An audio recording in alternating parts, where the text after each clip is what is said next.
This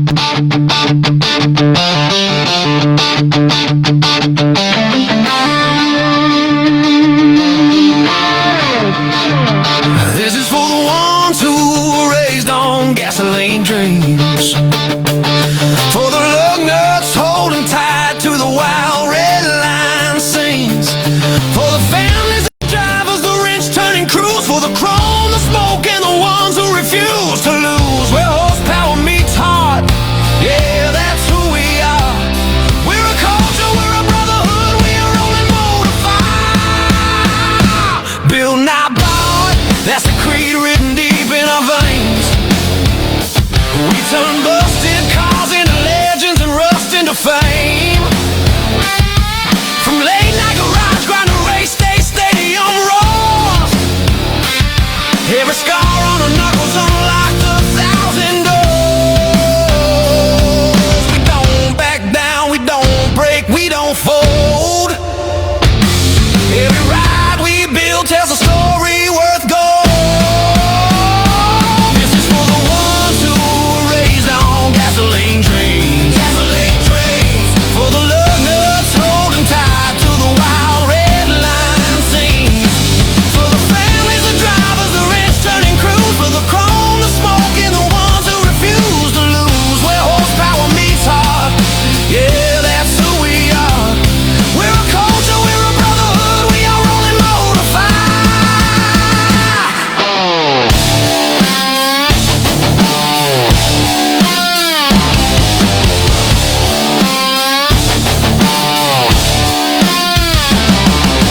Here's to the nights when the world said slow down,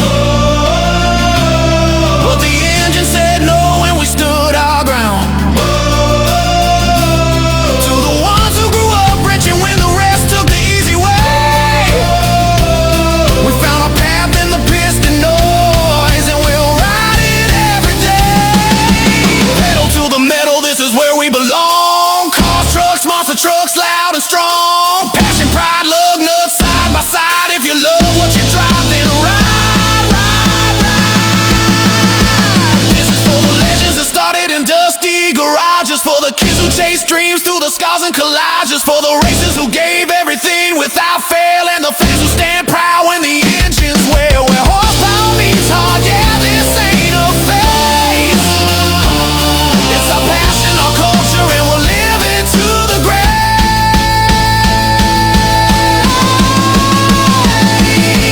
Pedal to the metal, forever in our veins. So look out, we're only getting louder from here. Nothing built strong was ever built out of fear. The road is wide open and the fire won't slow, because this isn't a hobby, this is the only life we know.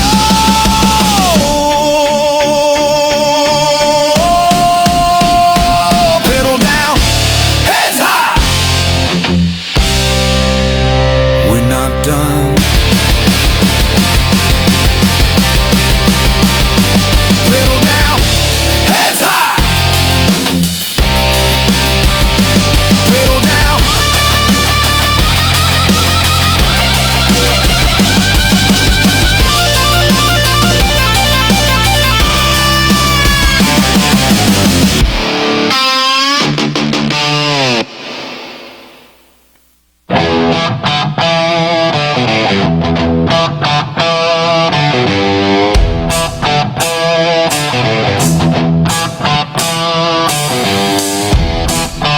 Ladies and gentlemen, welcome to Pedal to the Metal, the podcast where horsepower meets heart. From the shine of collector cars to the roar of race cars and the thunder of monster trucks, we've got it all. So buckle up your seatbelt, turn on the gas, and grab your favorite brew, 'cause the ride starts now. And now, here's your host, Roller. Hey, what's up out there? What's up? Let's make some noise out there. Pedal to the metal is on, baby. Pedal to the metal. That's right. We're making it happen for you, our love nuts, right here tonight on Wednesday night. Wednesday night right here. The 14th of January.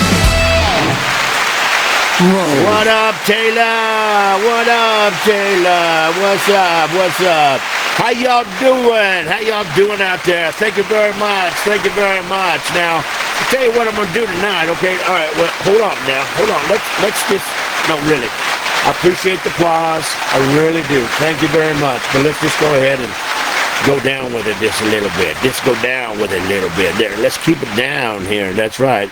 The Flying Frenchman's not on yet. Okay. So let's just wait. Okay. Let's just wait for a minute. But hey. Taylor done it. Taylor Delaney's in here, man. Our hero from Sunday. Hey, what's up, T? How you doing, baby? How you doing? Glad to see you're on here listening, man. You know, we had a great show on Sunday, man. I thought Taylor's interview and everything just went so smooth, man.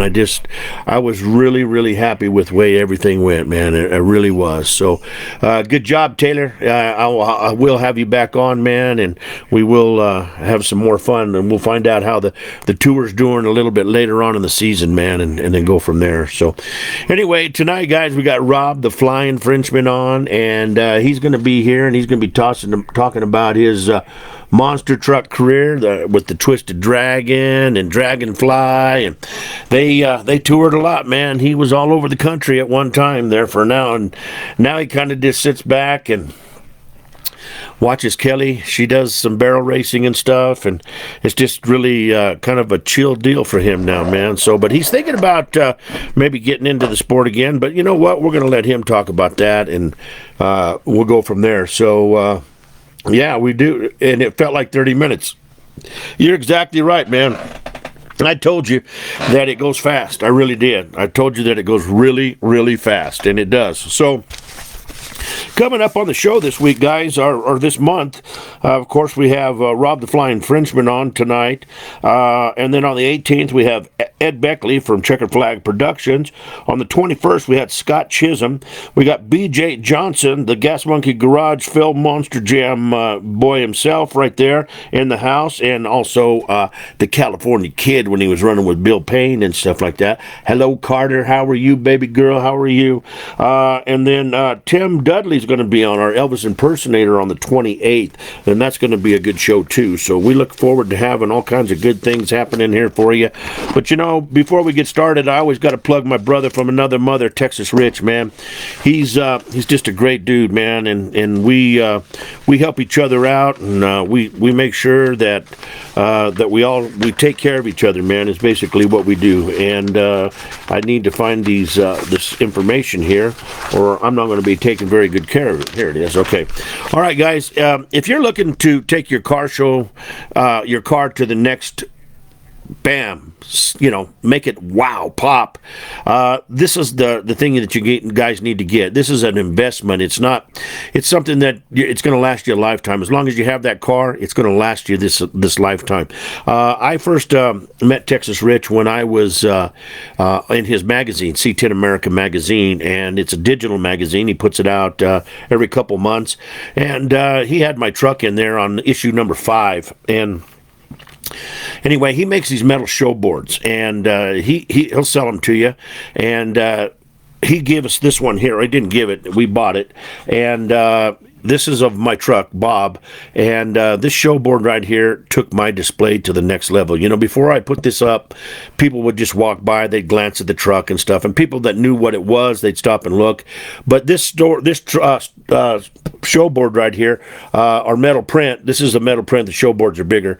But this metal print right here tells the story about Bob. This was the story that was in the magazine. This is the official page that was in the magazine. So he made us this 11 by 14 right here, and this is a metal print. And guys, I'll tell you what, man, this makes the people stop by.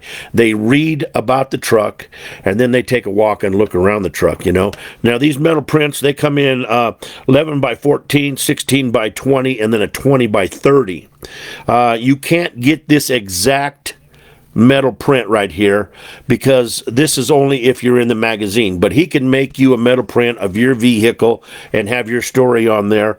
And then also he makes a show board, and it comes in 20 by 30 size anyway, and that's the only one. And these things last forever because they're made of aluminum, and they're laminated on here really well, and they just withstand the heat, the wind. They do everything, man. So if you're thinking about updating your display for your car, you need to get one of these. I'm telling you right now, throw the paper one away, or the cardboard one that you had made a long time ago that's all warped and stuff.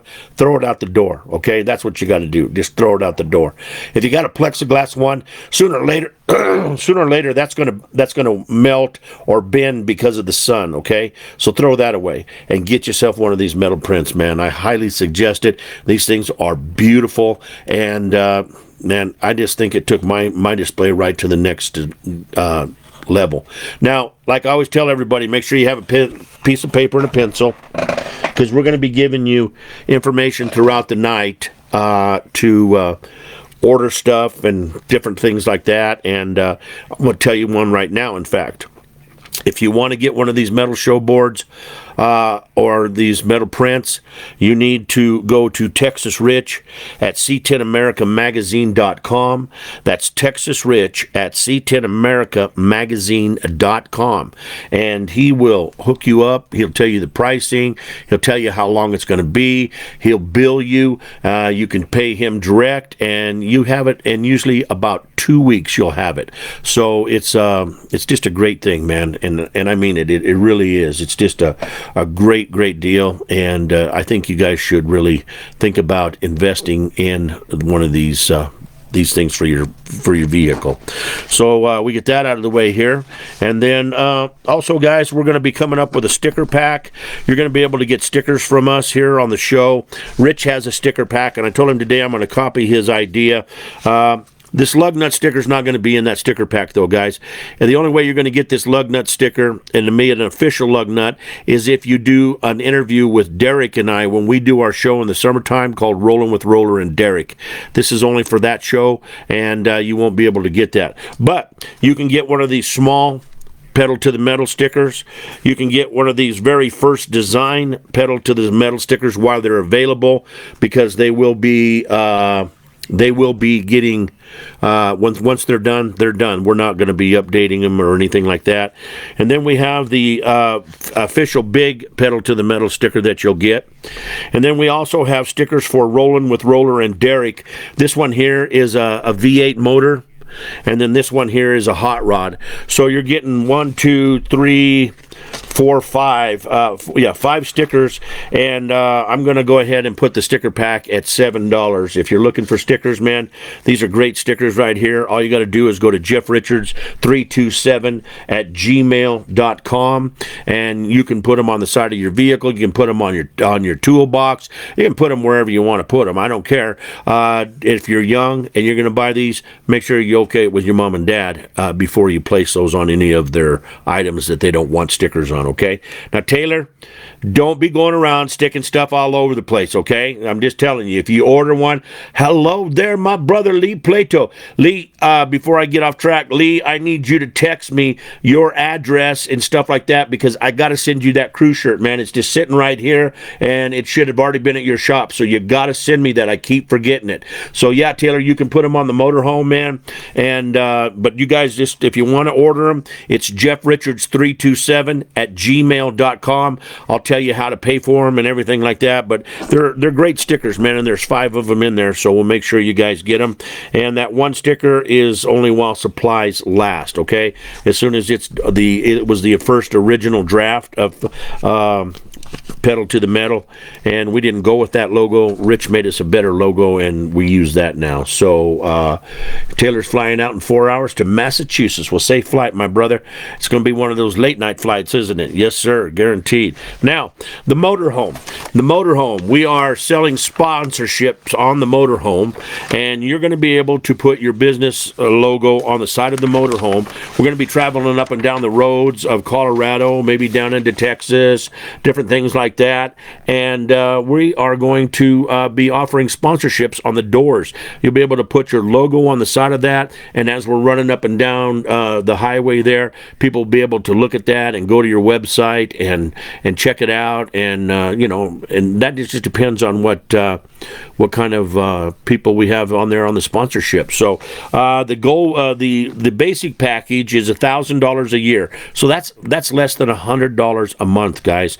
And you get your company logo displayed on the side of the motorhome, along with a QR code directing customers to your business. On-air mentions on our worldwide podcast, Pedal to the Metal, airing every Sunday and Wednesday.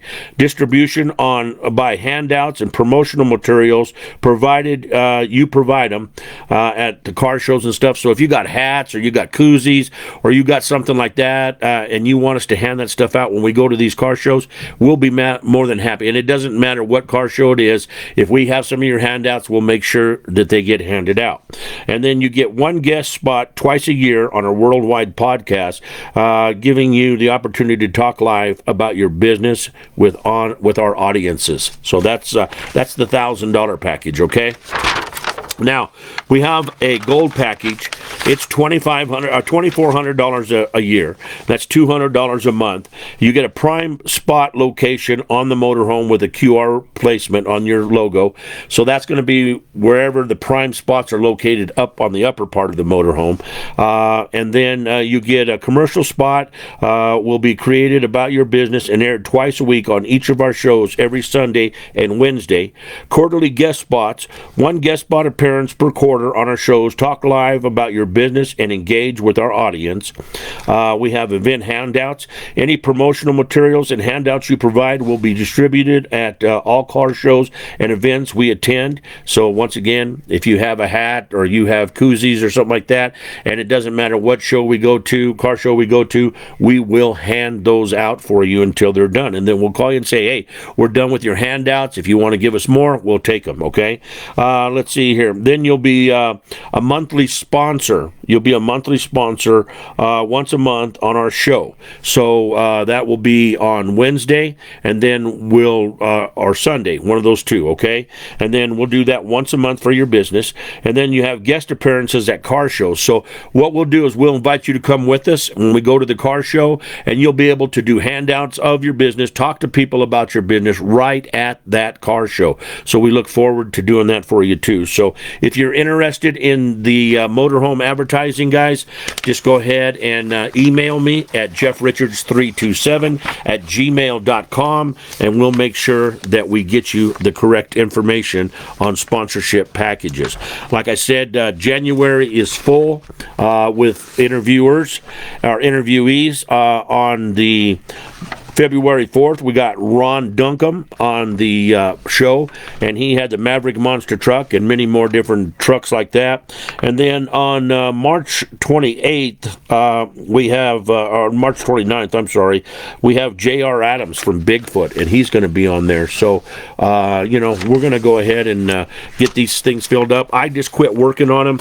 I was filling them up really fast the other day on Monday, and then I had some things I had to get out of town, and thank you, Taylor. I appreciate it, man.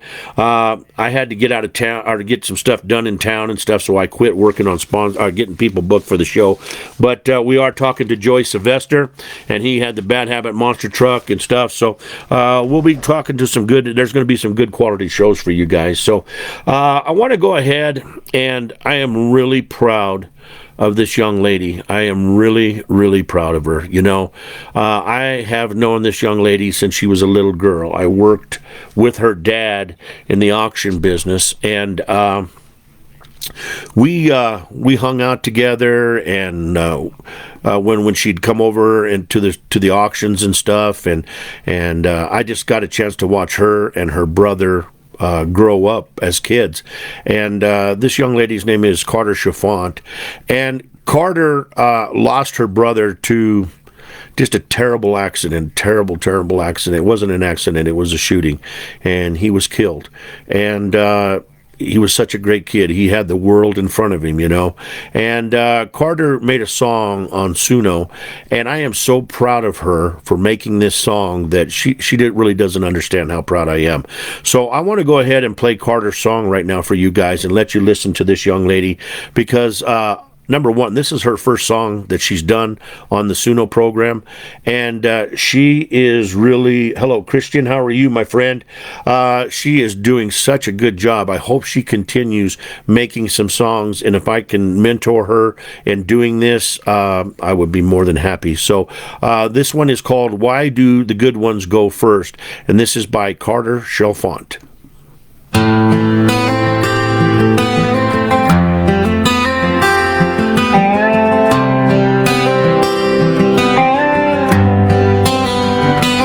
Was the beginning of summer 2014. Your daddy sat her down, said, baby, come sit next to me. Said her brother was gone, just 19 years old, still has his whole life, or so they were told. She knew she had to be strong, had to show the younger one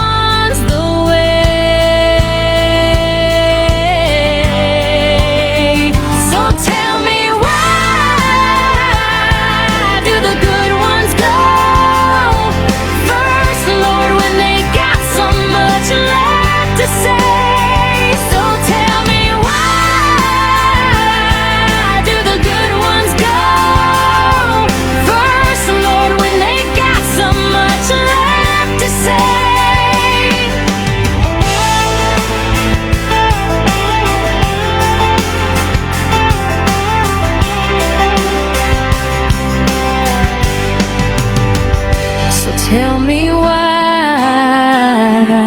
do the good ones go first, Lord, when they got so much left to say? So tell me why do the good ones go first, Lord, when they got so much left to say? So tell me why do the good ones go first, Lord, when they got so much left to say?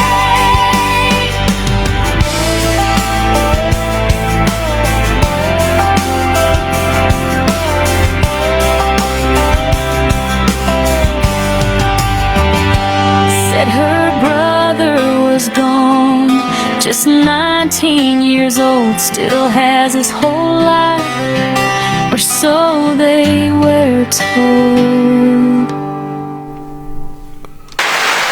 Oh, great job, Carter. Great job. We are so proud of you, baby girl. You did such a great job on that. Hello, Sam Ditto. How are you? Glad to see you on here, my brother. Glad to see you on here. And Carter, I'll play that for the audience just a little bit later on here. But very good job, baby girl. Very good job. I am so proud of you, and I will help mentor you on making your next songs and tell you what you can do to make them even better than what that one is. So for your very first one, though, I think you did a heck of a job. I really do. All right, so let's see here. We have the Name the Album contest.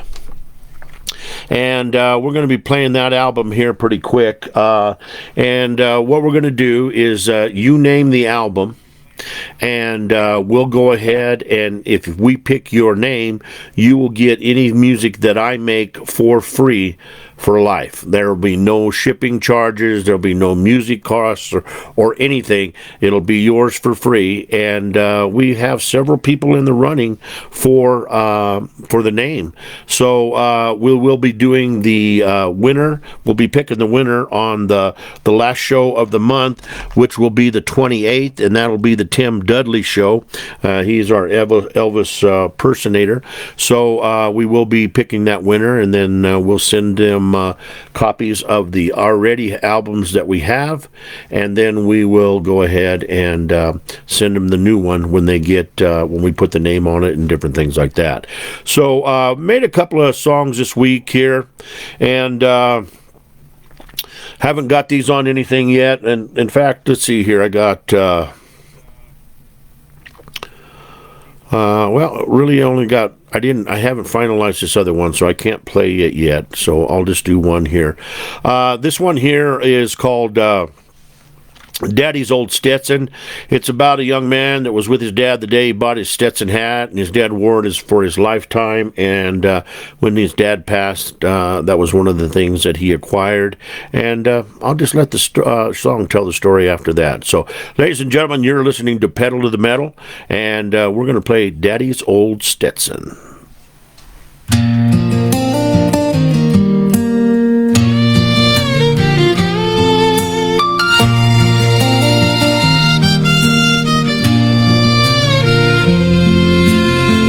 I remember the day he bought it brand new, silver-bellied Stetson, white and true. He walked out that door standing 10 feet tall, wore it with pride, yeah, he wore it through it all. Never left his side, rain or shine. That old Stetson hat was part of his life. Years rolled by, got weathered and worn, sweating the crown and the brim was worn. Didn't matter none, it was still him. That old hat was a part of him. He said, son, a man ain't a man till he's tried, living with honor and walking with pride. So wear it strong and think of me, 'cause one day I'll be gone, this hat you'll see.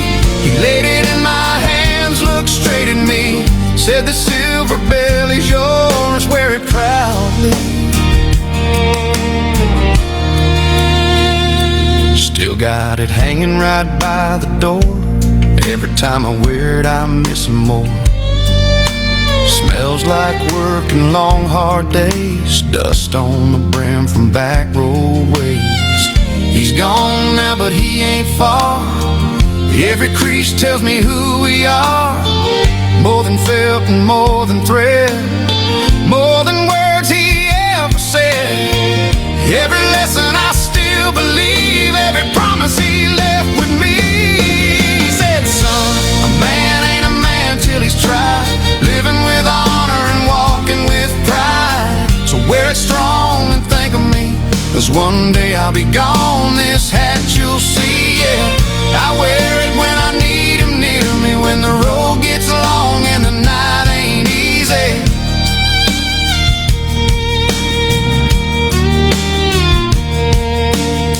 Warm and soft with sweat in the crown, but I'd never trade it for a brand new town. That old Stetson made me who I am, taught me how to stand like a man. Yeah, a man stands tall when he stands his ground, keeps his word when the world lets him down. So I wear it proud and I carry his name every step I take through joy and pain. He's gone, but I ain't alone. Got his faith in that old brim I hold. My daddy's old Stetson, worn and true, means more to me than anything new. Yeah, it made me the man I am today. Just me and my daddy's old Stetson, still showing me the way.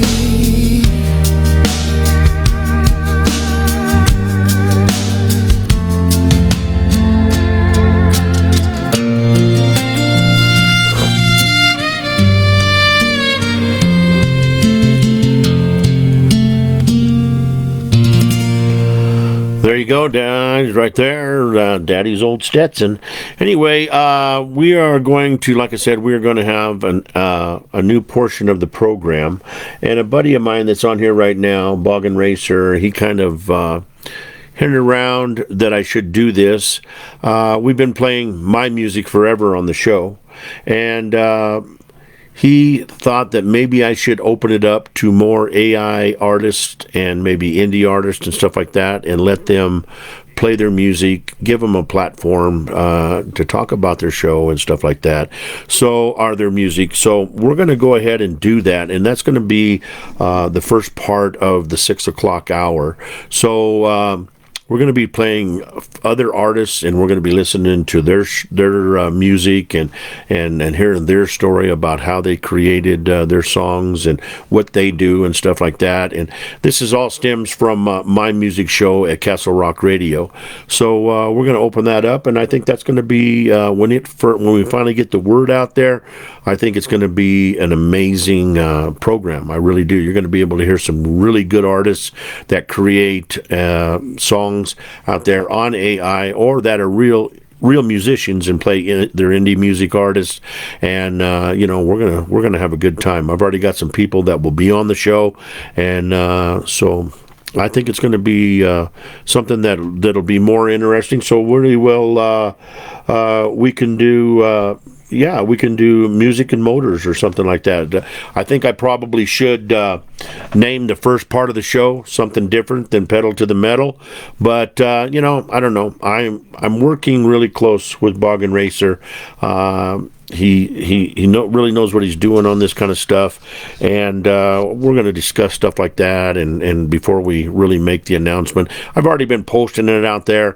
I've got a couple of people, but people seem to be a little leery. There's one gentleman on here that I've been talking to, and I thought maybe he was ready to go, and then I texted him back and I said, "Hey, let's get you on the schedule." And he goes, "Yeah." He said, "I think I'll wait till the summertime to get on the show," and I totally respect that, man.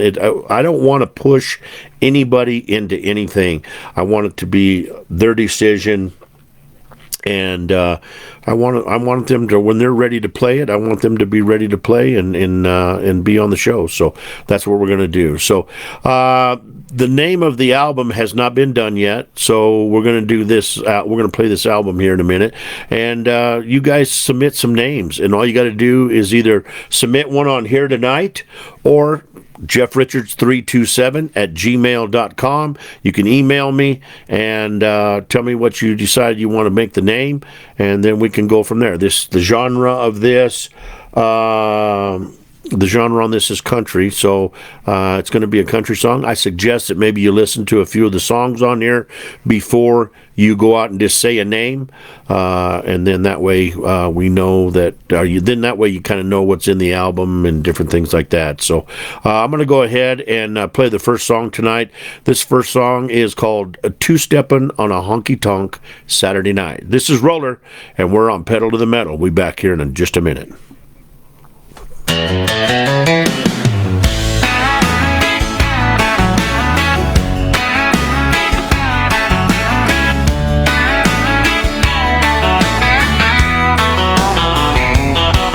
Been working all week just for the weekend, punching clocks, counting down the time. Me and the boys, yeah, we're all leaning toward a jukebox and a neon sign. The girls will be there looking sharp and dressed just right. New outfits glowing under neon light, looking for a belt buckle they can make shine bright on a honky-tonk Saturday night. Screen door swings and the smoke rolls in, bar stools scrape on a hardwood floor. You can feel that buzz right under your skin, like you've been here 1,000 times before. Yeah, we're two-stepping on a honky-tonk Saturday night. Band fires up, man, it's feeling just right. Cold beer clinking under sawdust lights, hearts beating time to a fiddle tight. Laughs get loud, worries fade out of sight. Every wrong feels a little more right. Yeah, we're two-stepping on a honky-tonk Saturday night. Band hits the stage, drummer counts it down. Steel guitar starts crying sweet. Boot heels thump as the floor goes round, spinning circles down to the beat. Strangers smile like they've been friends for years. Hands in the air, not a care nowhere. Every song sounds better when you're right here. And the night's still young, yeah, the coast is clear.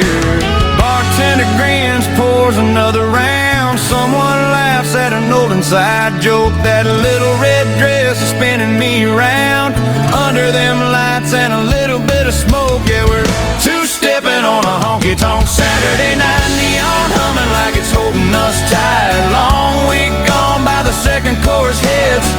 Yeah, this is as good as it gets. Hands held close, boots moving just right. Every dream fills with inside. Yeah, we're two-stepping on a honky-tonk Saturday night.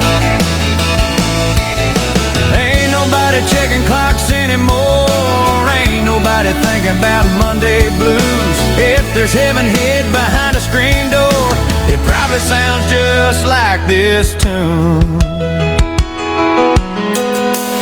Fiddle screams, crowd yells one more song. Sweat on the wall, but we don't mind. Hold her close while the night rolls on, trying to slow down time. Yeah, we're two-stepping on a honky-tonk Saturday night. Band still playing like it's the last light. Boots worn down, but the spirit's high. Moon hanging low in a Texas sky. If tomorrow comes, it can wait outside. 'Cause right now, man, we're doing it right. Yeah, we're two-stepping on a honky-tonk Saturday night. Door swings shut, but the memory's tight. Still humming that song in the morning light. Yeah, me and the boys will be talking about that honky-tonk Saturday night.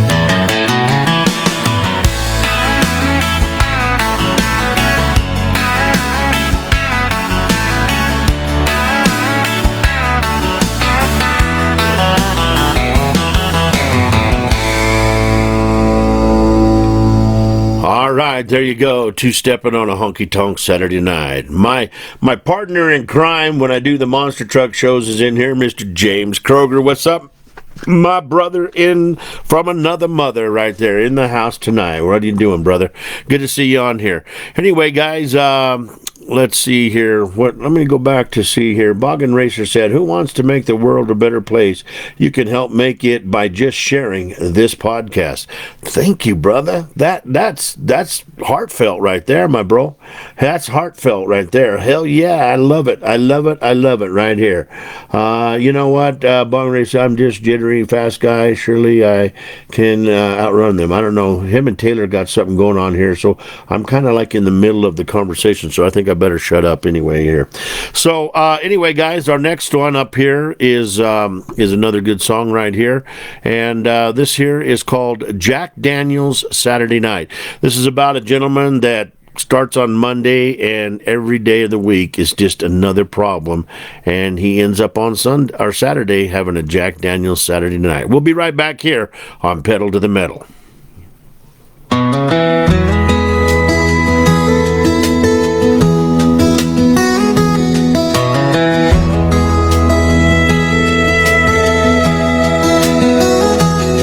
On Monday, I turned the key and the motor died. Truck sat still in the driveway. Bills on the seat, coffee gone cold. The sun came up the wrong way. I kicked that tire, said a short prayer. Had places to be, but I wasn't going nowhere.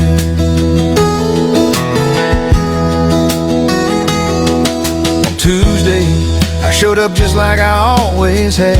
Heart had low, boots laced tight. Boss shut the door, wouldn't look at me. Said, son, we're making cuts tonight. I shook his hand, walked back outside. Lost my job with a noonday sky.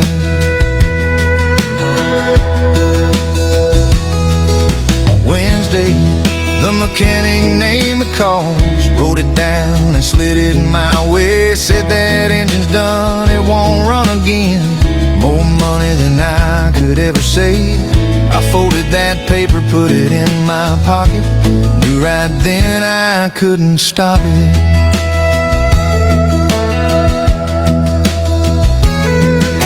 Thursday, words turned sharp and loud. Kitchen walls heard every sound. She said she's tired of barely getting by. I said I'm trying, she just cried. We stood there both too proud to bend, saying things we couldn't mend.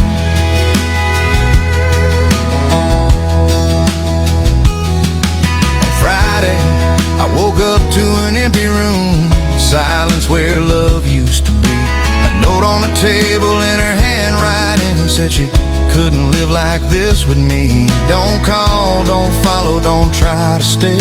That goodbye took her in the light away. Saturday night, so here I am on a Jack Daniels Saturday night. Week finally broke me down. No truck to drive, no job to hold, no love left hanging around.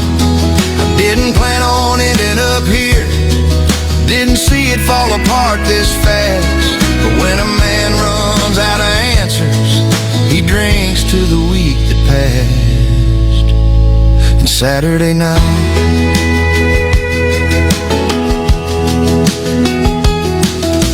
Saturday night, when you've carried all you can stand. Some weeks don't just test a man, they break him where he stands. Maybe Sunday brings a little light, maybe I'll try again someday.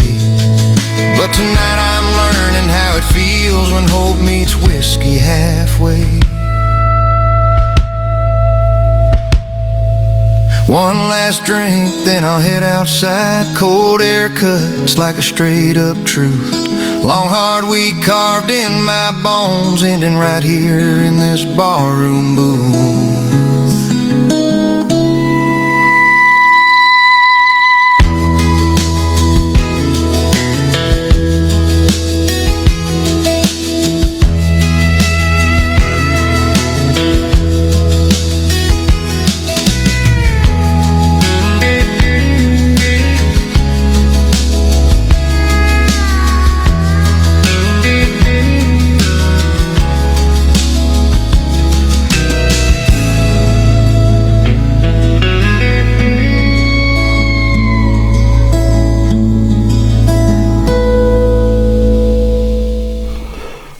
There you go, Jack Daniels, Saturday night. Hey guys, got a really exciting phone call on Monday. It happened to be my birthday that day, and it was probably the coolest birthday present I think I've ever received in my lifetime, really, to be honest with you, even over my cars, because I had a gentleman, I got a friend that has C10 America, and we talk about him a lot, and he has a friend that has his own radio station down in the Louisiana area, and I got a hold of Johnny Blender, and he called me and he said, hey man, I want to start playing your music on my radio station. And I said, what? And he said, yeah. He said, I want to start playing your music on my radio station. And I said, you got to be kidding me. And he goes, no. He said, I really like your music. And he said, it's really got a good sound to it. And he said, every song that I've ever heard that doesn't suck. He said, I will put them on my show. So anyway, the name of the radio station, and I want you guys to support this guy too, because he's got an app that he's working on, and you'll be able to get it on your phone, or you can get it on your computer, and it's called The Edge Radio US.com, and you can check it out, and or you can go to it's either The Edge, or you can go to edgeradious.com, and check this guy's out, man, because he plays regular band stuff like, Fleetwood Mac or Rolling Stones or whatever like that. And to be able to play my music on a platform that this man plays or pays to play these artists' music, and to be able to come in on his show and play my music behind like the Rolling Stones or something like that, that's amazing. And I had the paper and I looked for it and I can't remember, but he said he either gets 65,000 or 6,500, I can't remember, listeners a day, and I think it's 1,000, because he has listeners in Europe and everywhere. That's how big he is. And he runs this station, right? This is his hobby. It started as a hobby, and he has turned this into a full-time gig almost. I mean, he's in the hot rods and stuff like that, and we're going to have him on the show. He's getting back into drag racing stuff and just freshly retired, and but Johnny Blender is his name, and it's the Edge Radio US is the site that you go to. And man, I'm telling you what, this is this is a cool station, man. You can, like I said, you can play it on your computer, like you can be able to get the app on your phone, and you can listen to wherever you want. And hello, Debbie, how are you? So you'll be able to hear these songs, and then eventually you'll be able to hear my songs on there. So I sent him my commercial spot that I had to make for it today, and then I sent him Colorado Country. I sent him Cruising the Classics.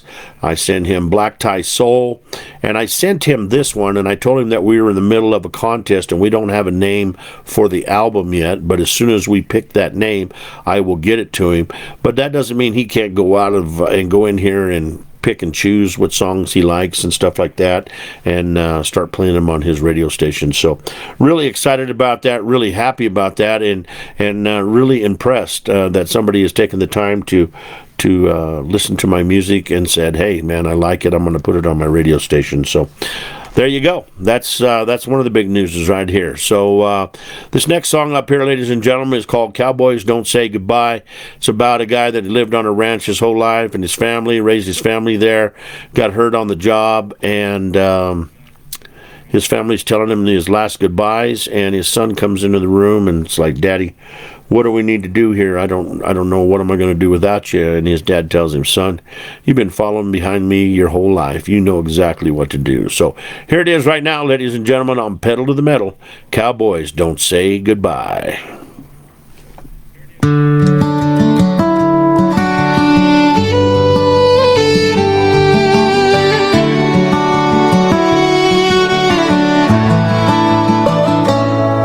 House was quiet, just a ticking clock. Dust on his boots, hat in his lap. Mama cried soft in the hallway light as he pulled a chair to his daddy's side.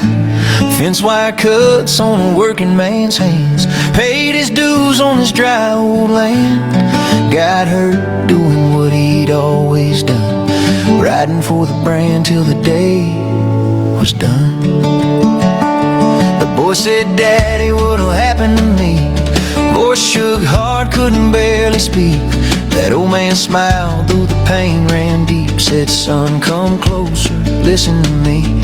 You've been watching longer than you think, learning every lesson between the lines. You're the man, now it's your time. This ranch, this family, they're yours to guide.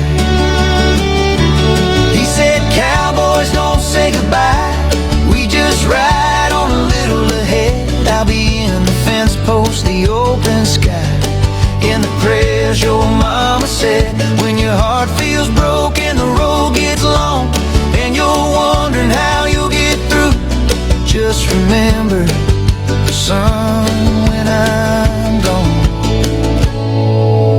cowboys don't say goodbye.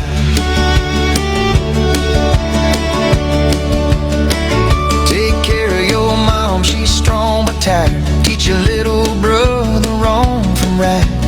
There'll be droughts and days you wanna quit, but a man don't run when it gets like this.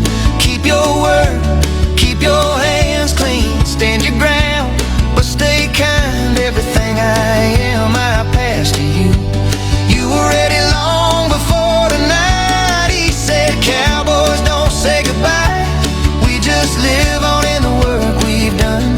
Every ride at the break of dawn, and every setting sun, I'll be there when you saddle up, when you're talking to the stars at night.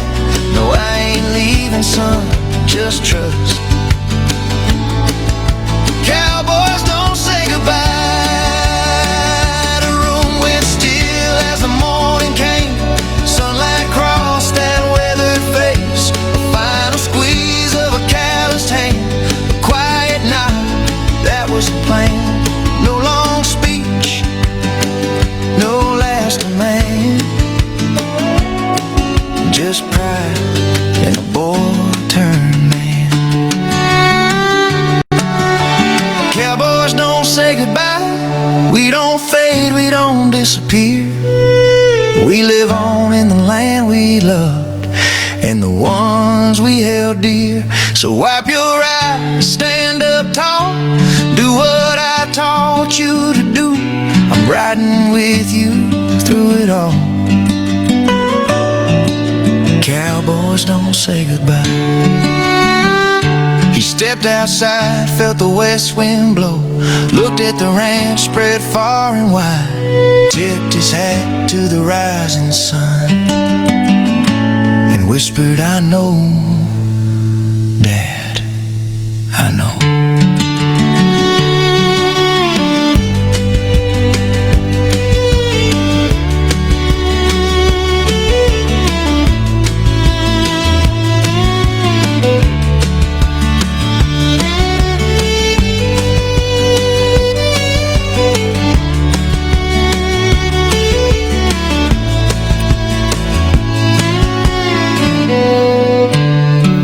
That's Cowboys Don't Say Goodbye right here on Pedal to the Metal. Our next song up is A Month on the Road about Waylon Jennings and Willie Nelson. We'll be right back here on Pedal to the Metal.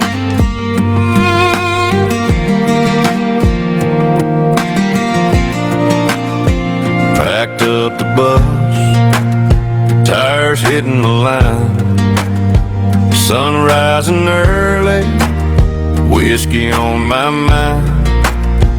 Willie strumming low, Waylon growling deep, the boys laughing loud, no one got no sleep. Big city lights, crowds waiting outside, girls in the front row, eyes open wide. Every night a story, every mile a song. That month on the road felt way too long.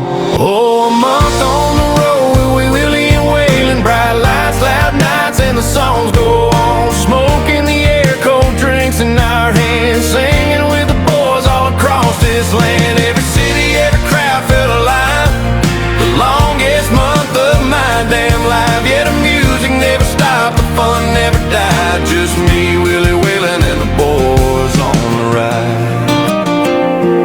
Tour bus nights, guitar strings humming low,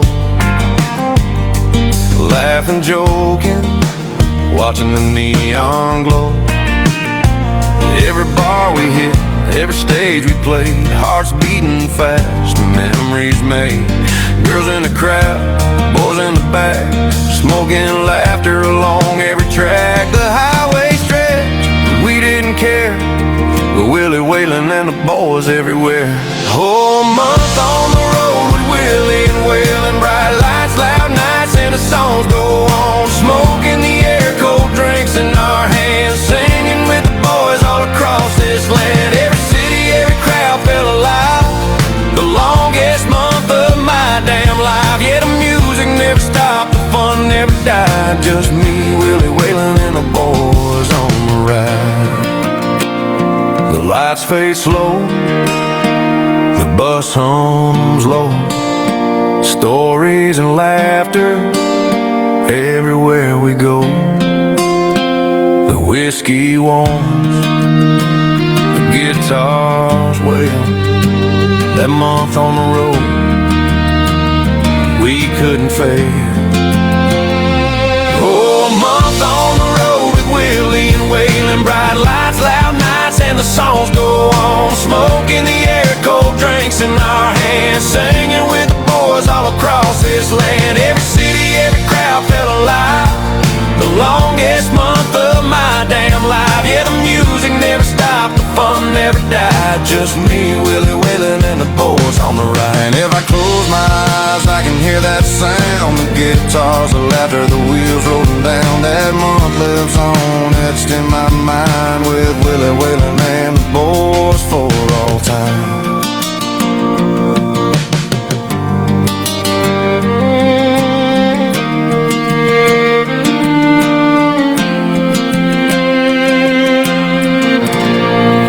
Listening to Pedal to the Metal right here. That's Willie and Waylon and the boys right there. This next song up is called When the Glue Is Gone. We'll be right back here on Pedal to the Metal.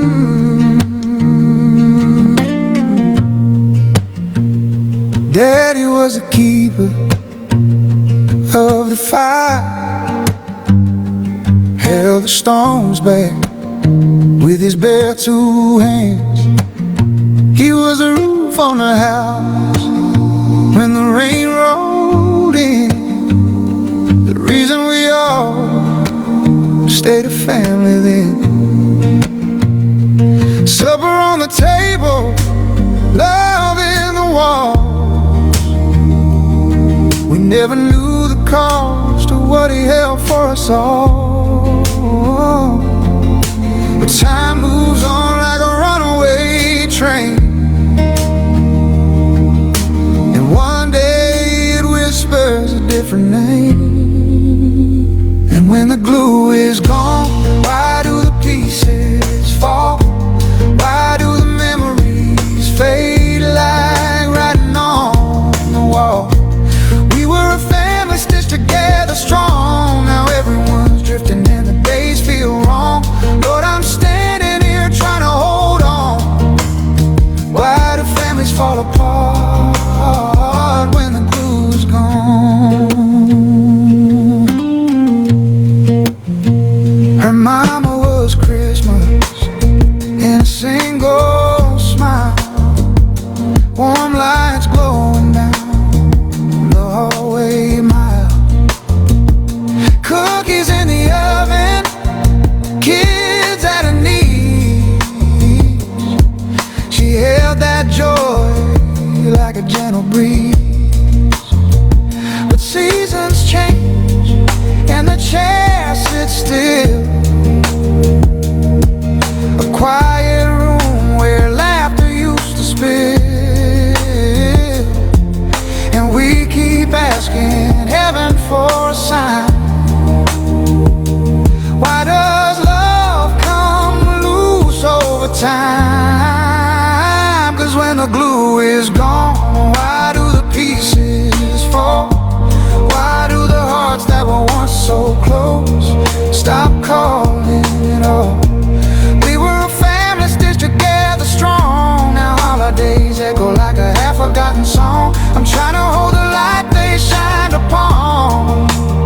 Why do families fall apart when the glue is gone? Maybe they were angels keeping us in line.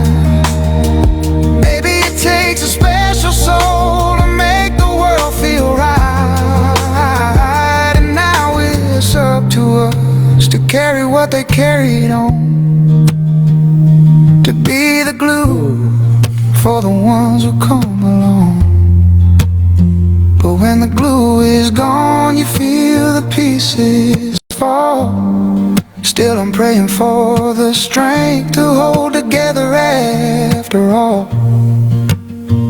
They taught us love, they made us strong. Now it's our turn to pass it on. Though it hurts to say the names and realize they're gone, we'll keep the family from falling apart. We'll be the glue from now on.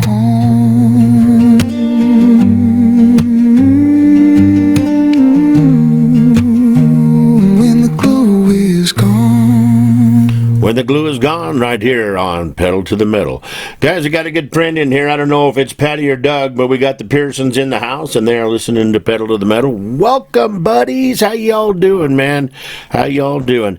Hey, if you guys want to order any of these CDs, you can go to jeffrichards327 at gmail.com. The thumb drives are $15, and the CDs are $13, and that's with shipping and everything. So if you're interested, one more time, Gmail, jeffrichards327 at gmail.com. Then call me or text me, and it's not texting, it's not hello Jeff, how are you, buddy, good to see you on there. It's not texting, okay? It's emailing.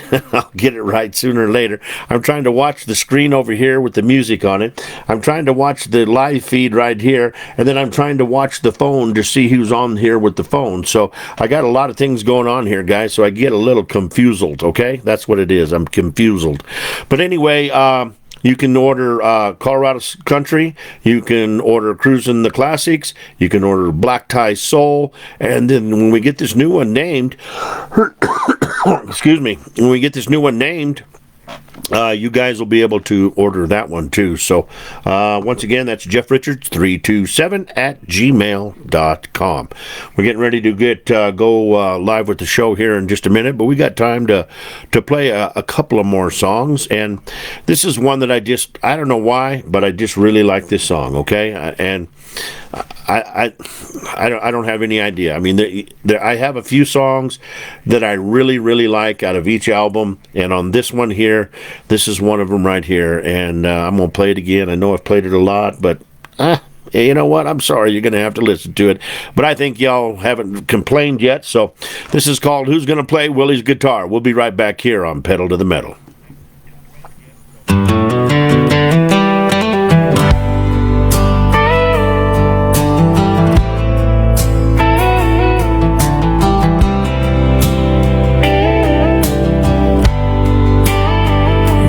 In the early days, a Texas boy with a dream, Willie bought him a guitar with a voice like kerosene. Through the smoke-filled bars and the neon nights, they found their sound beneath those honky-tonk lights. That old guitar was more than wood and white, carried every heartbreak, every flame of his fire. They rode them highways, coast to coast, played for the drifters, the lost, and the folks he loved most. On every tour bus rolling through the dawn, that faithful old guitar kept strumming along. Hit after hit, song after song, Willie and that guitar proved each other strong. So who's gonna play Willie's guitar when he's gone? Gonna carry those memories on? Will it rest in a museum shining under soft lights, or hanging Hard Rock Cafe, a treasure of those nights? Or will some young dreamer with a heart full of scars be the one to play Willie's guitar? It took a beating, got busted, but never gave in, just like Willie through the losses and the wins. That old guitar knows every story by heart, every tear, every laugh, every humble start. Some say it's magic, some say it's fate, but it's Willie and that guitar that made the legends they made. Maybe it'll rest in a hall where the great ones stay. Maybe Hard Rock will proudly give it its place. Or maybe it'll find a kid on a porch somewhere, picking old songs on a summer night's air. Whoever holds it better know who they are, 'cause they'll be playing more than strings on a scarred up guitar. So who's gonna play Willie's guitar when he's gone? Who'll keep that outlaw spirit living on? Whether it's behind velvet rope or in a young troubadour's arms, someone's gonna feel that magic charm, yeah. Long as the world still loves a country star, someone's gonna play Willie's guitar.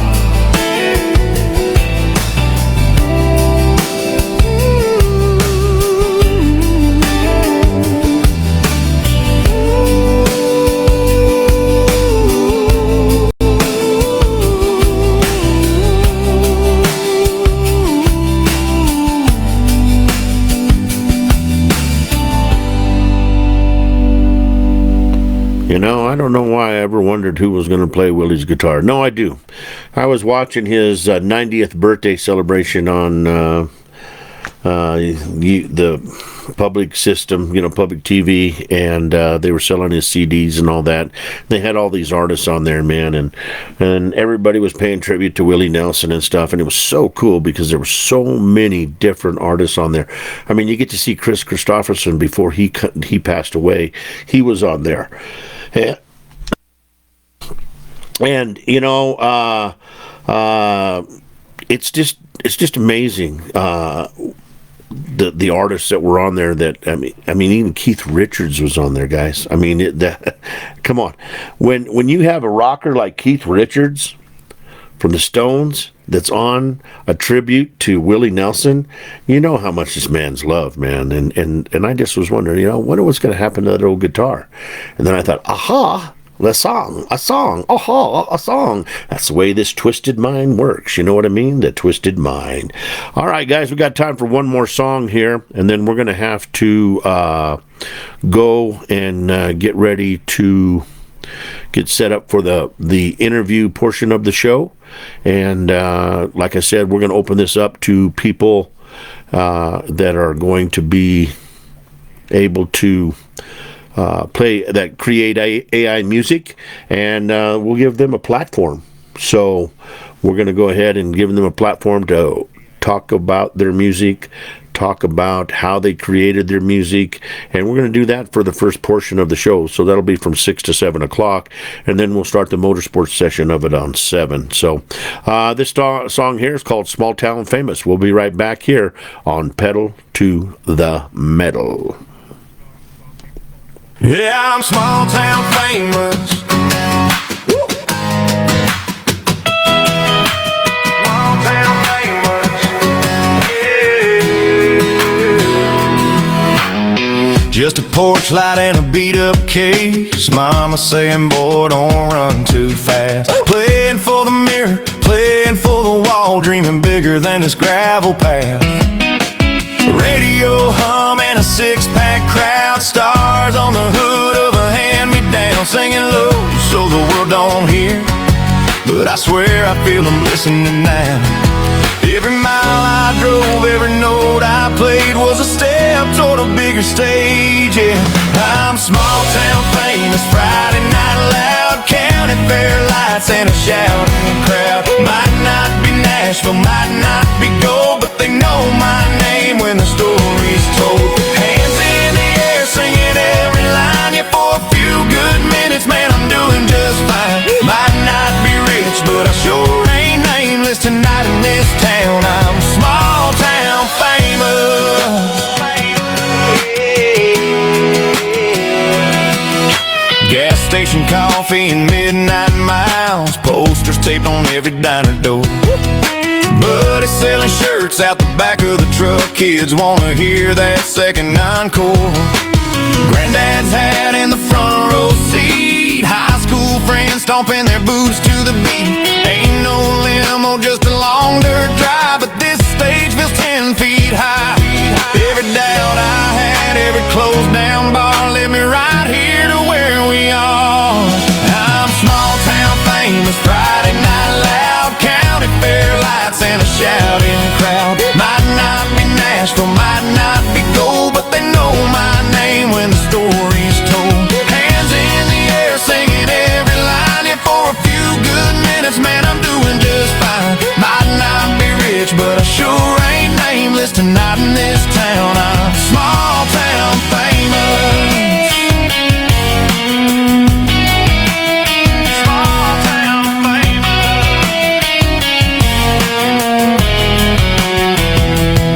Maybe tomorrow is back to work, back to punching that clock on time.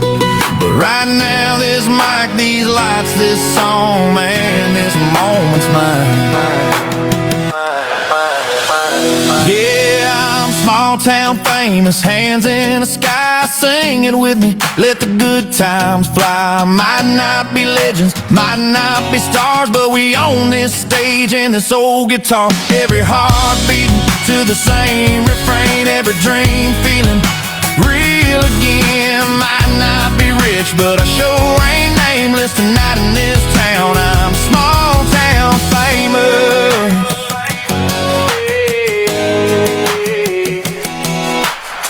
Just a porch light and a beat up case, but I finally found my place. There you go, guys. There you go. There you go.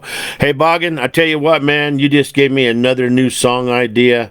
I love that idea, man. A big fish in a small pond. That's gonna be one of my next songs right there. You're gonna hear it, and that's gonna be courtesy of my brother Biggin right here, Boggin Racer right there. Hey, guys. I have to go ahead and redo the intro and all that because this is where I'm going to cut the show for the music portion of it. So we got to start doing that so that I can post just Pedal to the Metal to some of the YouTube channels and stuff, because there might be a lot of people out there that don't understand about the music portion of it and different things like that. And we are trying to get this show known by more and more people, and we're getting ready to put it on Spotify and all kinds of other platforms and stuff, and we're also going to put the music on there. So we're going to go ahead and this will be a good spot to go ahead and edit. So it's time once again, ladies and gentlemen, if you are kind of feeling low, if you're kind of feeling dragged down, if you're kind of feeling worried, you know what time it is, don't you? It's time for the Pedal to the Metal anthem. That's right here. Gasoline Dreams, baby. We're going to make it happen for you right here. Loading up and bam.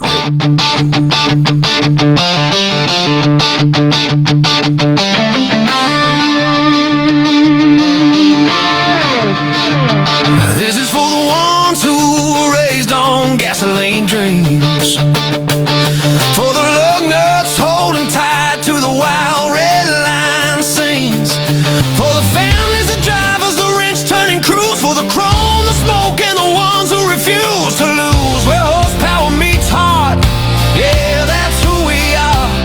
We're a culture, we're a brotherhood, we are rolling motor fire. Bill not bought, that's a creed written deep in our veins. We turn busted cars into legends and rust into fame. From late night garage grind to race day stadium roars, every scar on the knuckles unlocked 1,000 doors. We don't back down, we don't break, we don't fold. Every ride we build tells a story worth gold. This is for the ones who were raised on gasoline trains, for the lug nuts holding tight to the wild red line scenes, for the families, the drivers, the wrench turning crews, for the chrome, the smoke, and the ones who refuse to lose. Where horsepower meets heart, yeah, that's who we are. We're a culture, we're a brotherhood, we are rolling motor fire.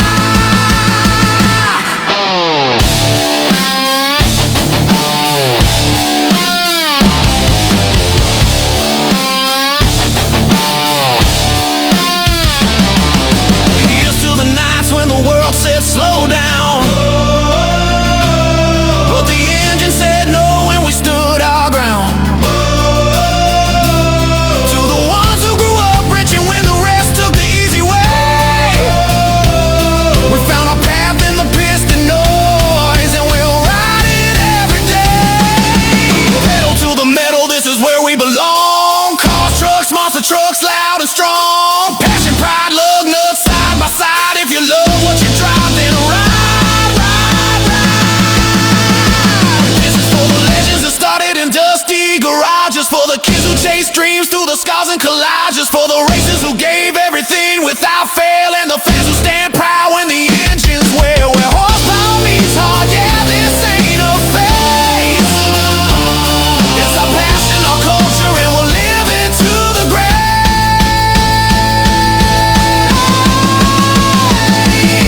Pedal to the metal, forever in our veins. So look out, we're only getting louder from here. Nothing built strong was ever built out of fear. The road is wide open and the fire won't slow, because this isn't a hobby, this is the only life we know.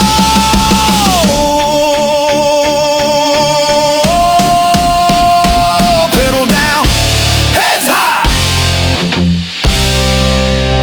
We're not done. Pedal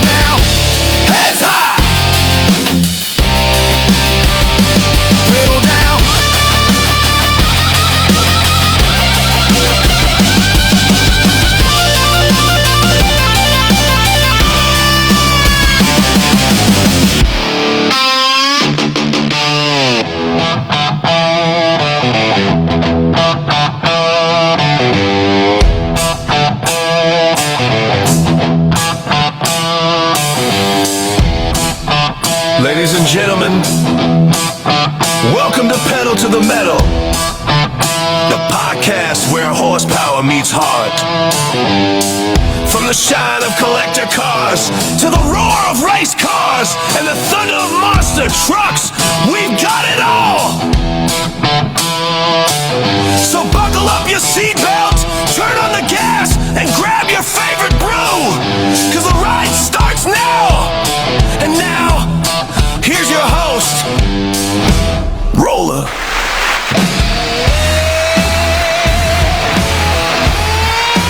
Welcome to the second half, baby. Welcome to the second half right here. Y'all are bad. Y'all are bad right there on the talking section right here tonight.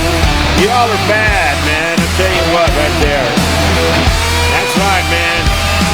Second part 2 right here, the pedal to the metal. Thank you, guys. Thank you very much. I hope you enjoyed the music portion of the show right there. We look forward to building that and make it a better show. Come on down. Now, let's just calm down. Okay, waiter, around for the house, okay? And take care of the 4 down here that are here every week. I think they come here for the free alcohol. Yeah, there's Taylor Delaney, Yeah, Boggin Racer, yeah. Scott Chisholm, yeah, he's here, yeah, for sure. Yep.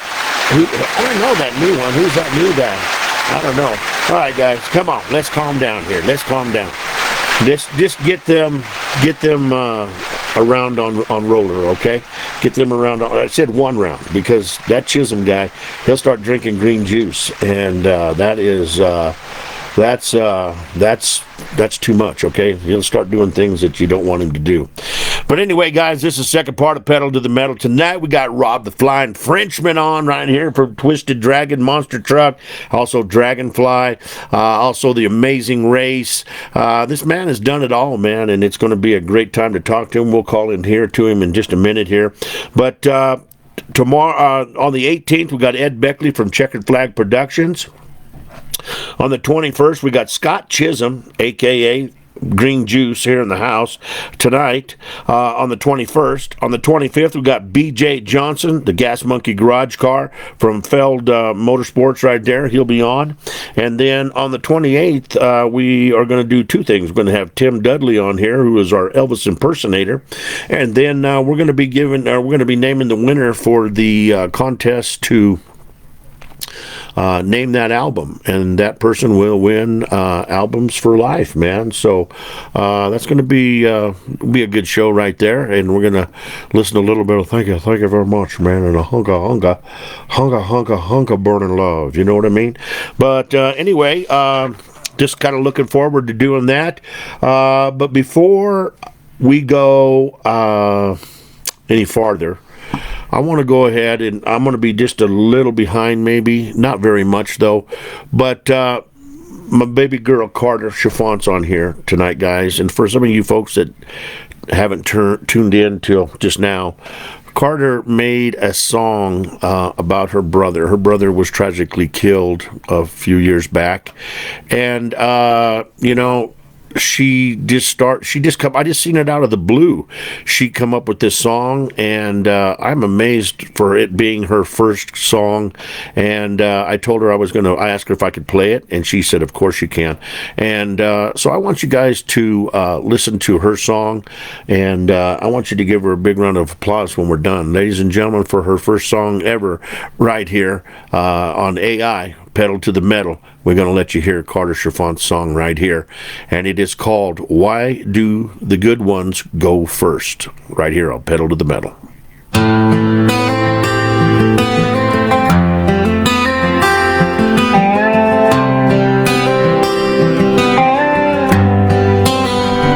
It was the beginning of summer 2014. Your daddy sat her down, said, baby, come sit next to me.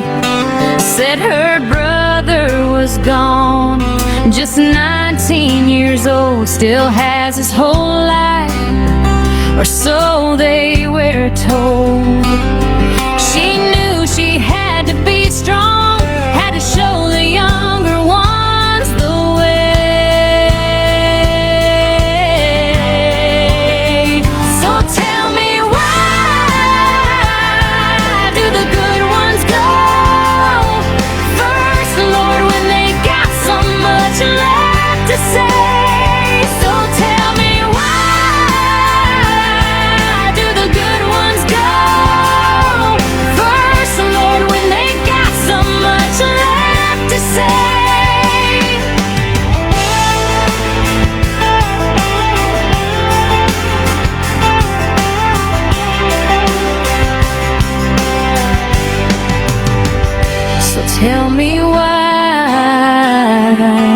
do the good ones go first, Lord, when they got so much left to say? So tell me, why do the good ones go first, Lord, when they got so much left to say? So tell me, why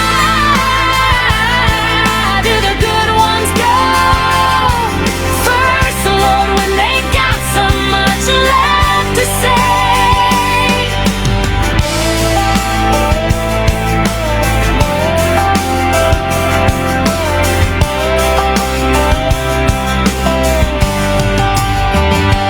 Said her brother was gone, just 19 years old, still has his whole life, or so they were told. Job, Carter. Good job, Carter. Good job. We love the song, baby, and so does everybody else. You did a fantastic job, and I'm here for you if I can help mentor any way, and I can get other people that are even better than me to help mentor you on making your songs even better than what they are. So I look forward to your next one, and you know my number. You know how to get a hold of me, and anytime you need help, you call me, baby girl, and I'll help you in any way, shape, or form for sure. So tonight, guys, we got the man, the myth, the legend right here, Mr. Robert French, and we're going to be calling him right now. And let's just see if we can get him on the line here and go from there. Let's go here. I find that it's working better for me to call them. Sometimes this phone likes to play tricks on Roller. And we want to go ahead and let you know here in just a second. Yep, it's going to work. It's going to work right here. So, Your call cannot be completed at this time. Don't Please you try hate again that? later. Don't you hate En when este that momento happens? no se Don't- puede realizar su llamada. Oh, yeah, Favor de intentar más tarde. Message 6. Oh, yeah. US01 LV. I know one thing. He's on the road, so I told him that we were going to call at 7:15. So let's give him just a few more minutes here, and we'll go from there and see what we can do. So we talked about this month is full, of course. We got Ron Duncombe from Maverick Monster Truck on the show on the 4th of February, and then we booked J.R. Adams from Bigfoot on the 29th. He'll be on the show. And we'll go ahead and talk about the sticker packs here and stuff like that. Guys, if you want some stickers, we're going to be putting a sticker pack together. I stole this idea from my buddy Texas Rich. We've got some stickers here. Now, this sticker's never going to be made again. This is the first drawing of the logo for Pedal to the Metal. When these are gone, they're gone. You're going to get that in there. We also have the new Pedal to the Metal logo in the large size. We do have Rolling with Roller and Derek. It's a car. And this is a hot rod, and that'll be in there with it. We also have a V8 motor here with Rolling with Roller and Derek. But the lug nut sticker won't be in there, guys. The lug nut sticker will not be in there because that's only given away with Rolling with Roller and Derek, and you have to do an interview to get that one done. So we can't do that. So we're gonna try to call him. Let's see here. Distracting. Yes, Carter, you keep writing for sure. They loved your song, baby girl. They really did. They really did love it. So let's see here. It's 7:14 now. So let's try him one more time here. And he did say that he was going to be pulling over about 7:15 our time. So hopefully he's able to do that and talk on the show here. Let's try this again here, and we're going to do recents, and we're going to call this number right here, and we'll see if we get him now. Come on down. Nope. Your call cannot be completed at this time. Please try again later. En este momento no se puede realizar su llamada. Favor de intentar. So I don't know here. I guess this is the time in when you do radio or you do TV or you're an announcer that you have to keep the show going, okay? You've scheduled for all of this stuff, and this stuff is not happening yet. So as an announcer, as a show host, and as roller, it's time for me to go da da da da da da da da da da da da da da da. You know, we'll just go ahead and we'll play a couple more songs, I guess. I don't know, guys. What else we can do here? If you guys would like, somebody would like to call in, our phone number tonight is 720-273-0772. That's 720-273-0772. You can call in, talk to us for a minute here, and you know, we're casting out the line for anybody to call in. That's 720-273-0772. You can call in and talk, and we'll see where you're from and who you are, and how much you like the show. You know what I mean? How much you like the show. So let's go here. Also, this would probably be a good time to play some sponsored music, stuff. So let me do some sponsors right fast. We'll be right back here with a word from our sponsors. Hey Lugnuts, take a look at our new partner, 69 Graphics and Design, a small design and marketing company big on personalized service. They work close with you to get your business noticed with graphics that stand out and get attention.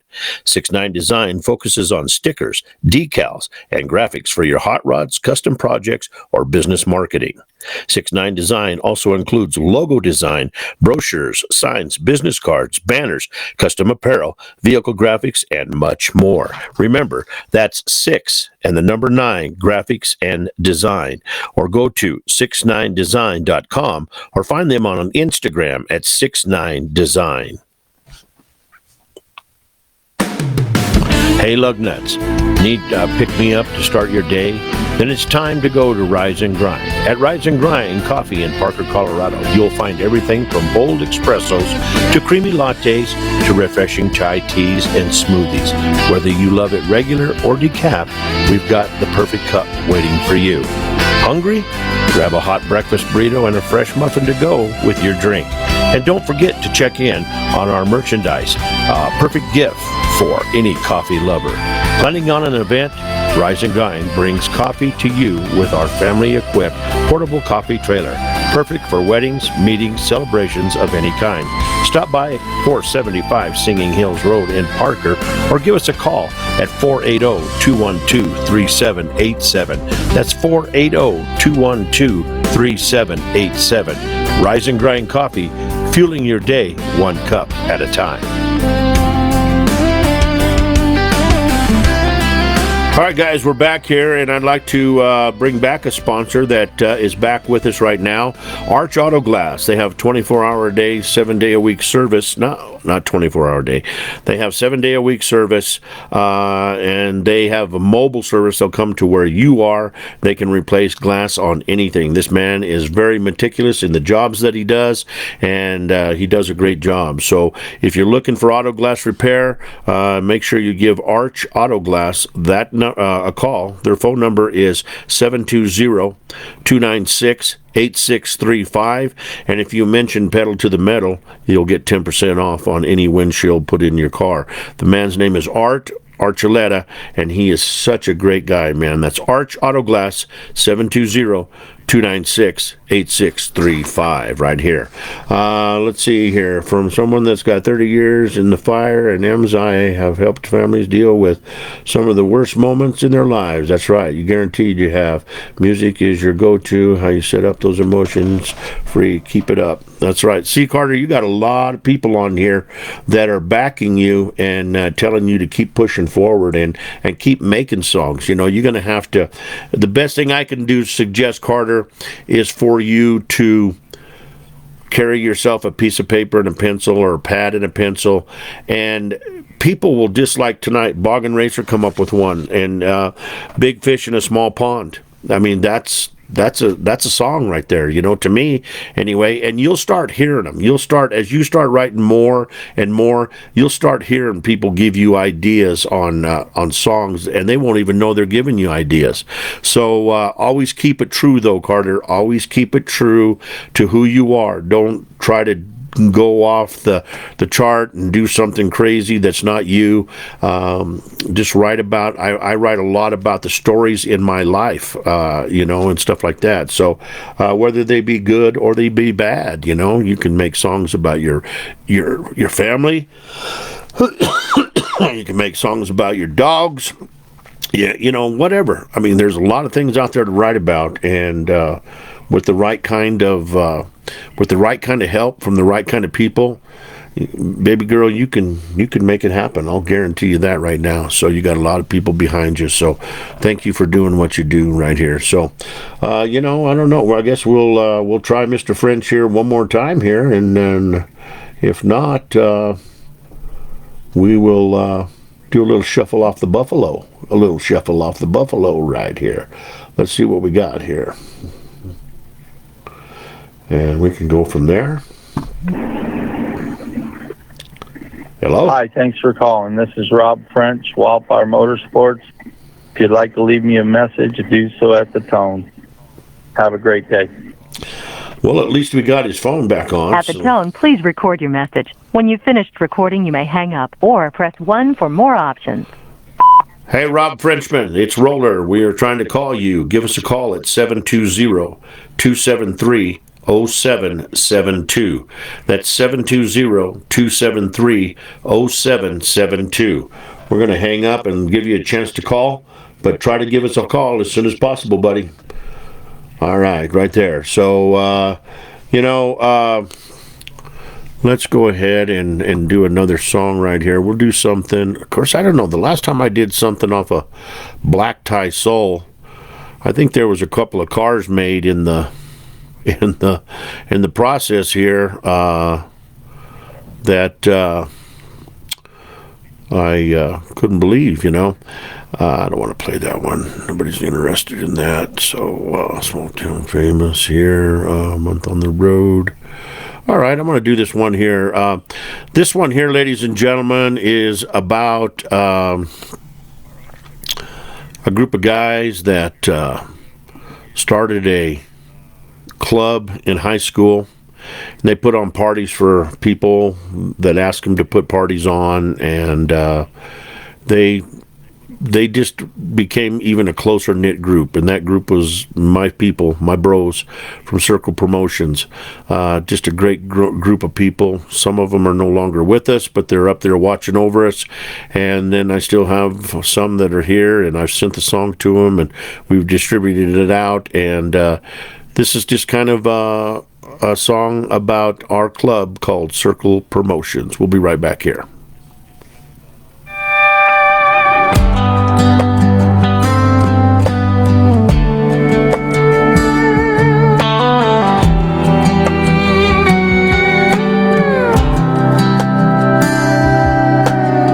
Back in school when Friday rolled around, word would spread all over town.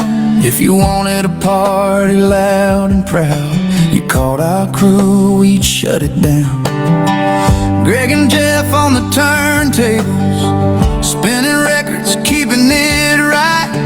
Andy and Brian at the front door, keeping things cool all night. Dave, Mike, Ricky, and Don, walking the floor, just keeping peace. We never needed hide muscle there. We handled things like family.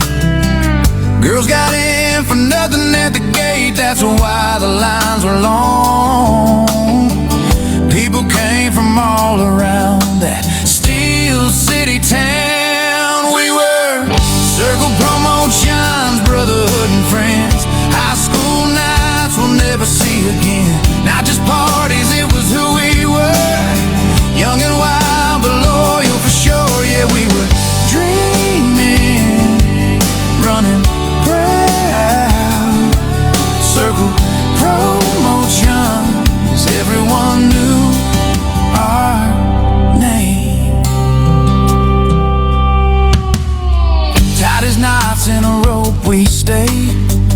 inseparable in every way. Didn't matter where the road would go back then, we thought it'd never change. Life rolled on like it always does. Some got married, some stayed free. Different roads and different towns, but that bond stayed strong in me. Some of the boys are up in heaven, watching down with that same old love, smiling when they hear our names, laughing at the good old days. And the rest of us, we all know when our time comes, we'll find that road where the music's loud and the doors stay wide and the whole crew is back together again. Yeah, Circle Promotion started with friends, turned into family till the very end. Not just memories, not just time, it's a bond that never leaves your mind. Through every mile and every year, that brotherhood is always here. Yeah, we were young but we were proud. Circle Promotion.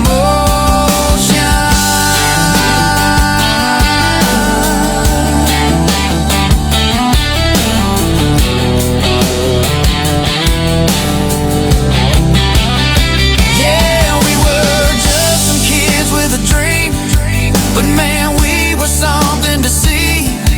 Circle Promotions, brotherhood begun. Started with friends and turned into family.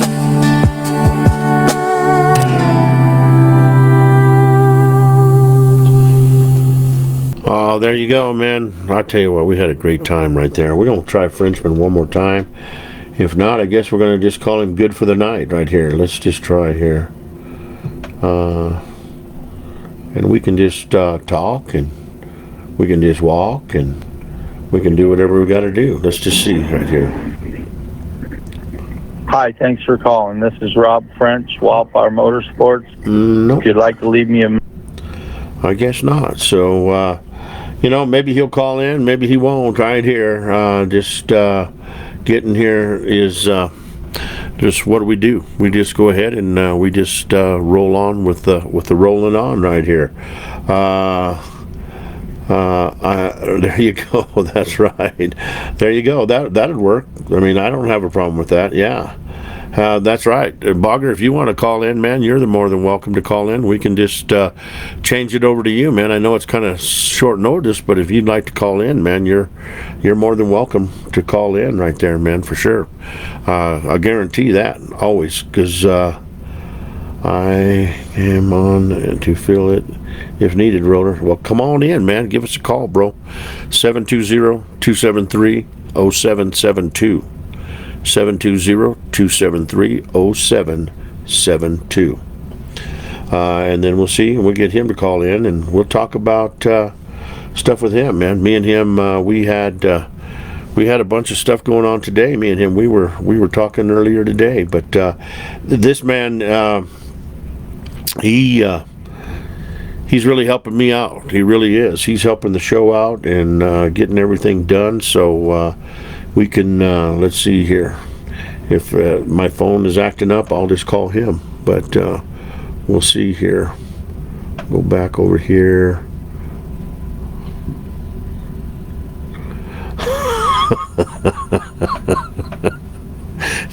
Taylor, are you into the NyQuil so it'll help you sleep on the plane, or what's the deal, man? What's the deal, That's right, baby. Yeah, Taylor Delaney on the airplane right here, sleeping away. Hey, Taylor, I hope you don't snore on the airplane, man. That's where I'm hoping right there. You don't do any snoring, okay? Because if you snore, we got problems. The whole plane's got a problem. Boggin, if you don't mind, I'll let you go ahead and text me, but is it all right for me to go ahead and call you, my brother? I'll call you if that's cool. And we'll see here.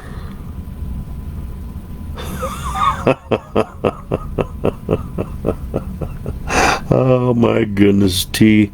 I don't know about you, man. When they made you, they broke the mold for sure. Guaranteed. Guaranteed broke the mold, brother. Guaranteed. Not just a little. 986. Okay. 213. 9979. Okay, let's just call him and see if he answers. He'll answer. Please leave your message for Ridiculously Lifted Racing. Oh, it's we just not having any luck tonight. That's all there is to it, baby. We just not having any luck. He's like, I ain't gonna be on that dang show. I ain't gonna be I'm not gonna be on there at all for sure. Here, let's see here. We got let's see here. I'll tell it to you again, okay? The number is 720-273-0772.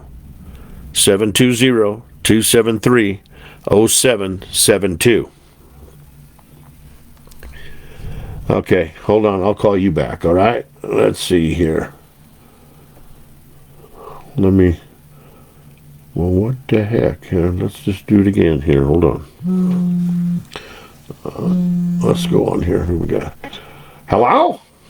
Hello? Hello? Is this my buddy Boggin?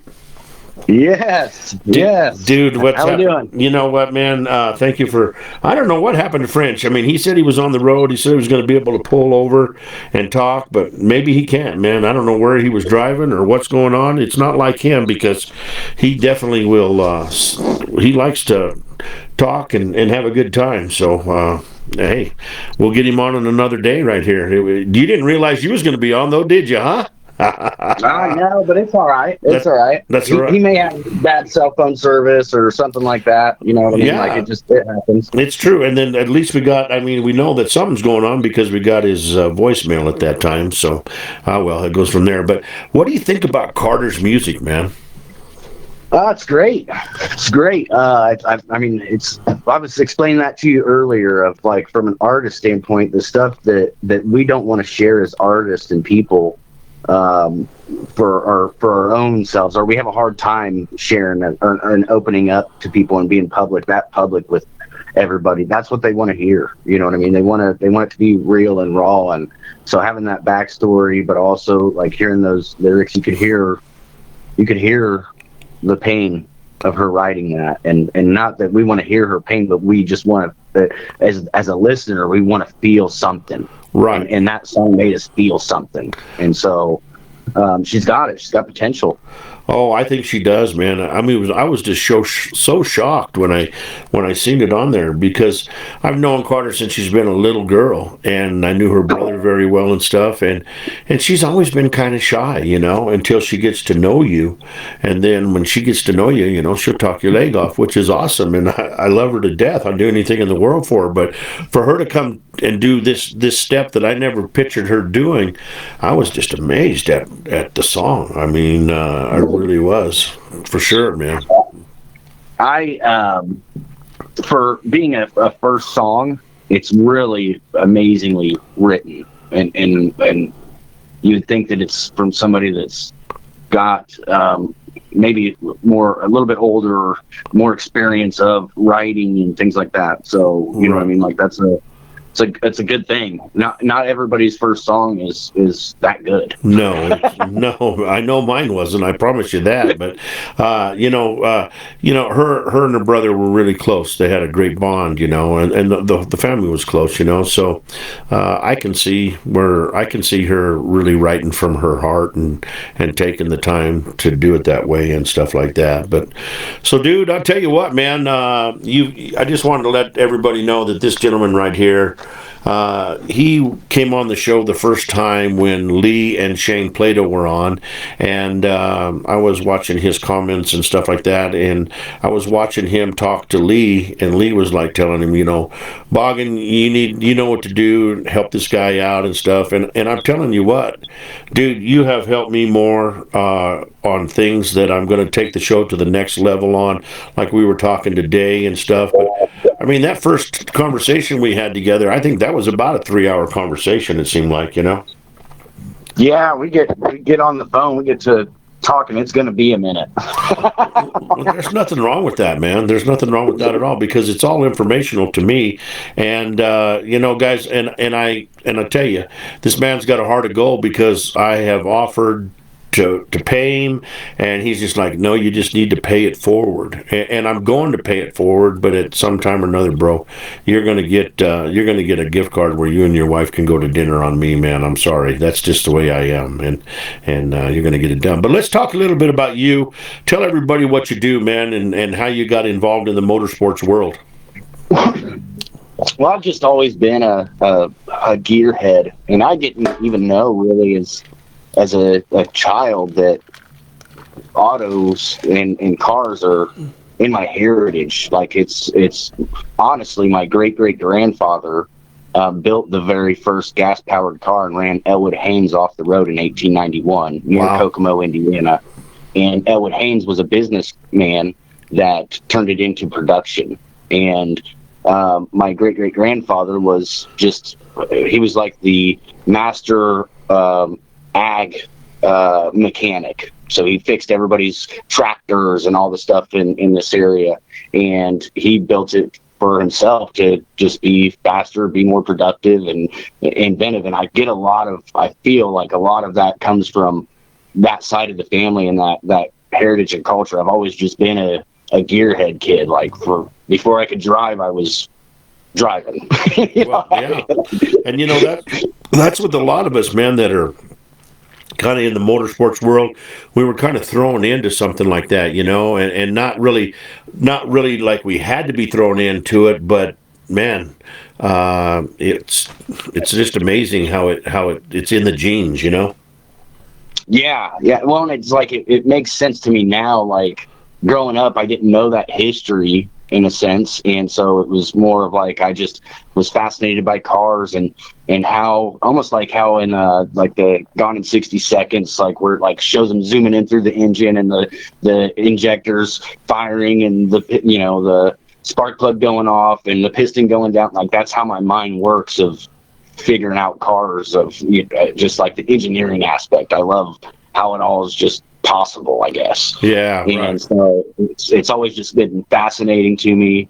I later went to get a degree to restore cars from Wyotech, and just have kind of always built cars, but not like not as a business, just as it's what I love to do. And then it turned into a business, and in a couple different forms, from just flipping cars to then being an auto dealer, then to getting into more unique or leader item type vehicles, exotics, or wacky kind of rat rods, or trucks, or what would just bring people to lots.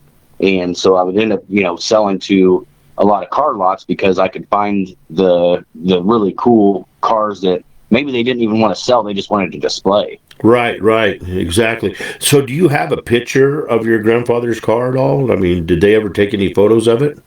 There was a article in the newspaper, but I haven't been able to find. My great aunt has the article, but I haven't been able to find it. This is 1891-ish, wow. So I'm not sure of like the pictures, but I found some research that definitely solidifies that. I mean, if the first car definitely came from Indiana.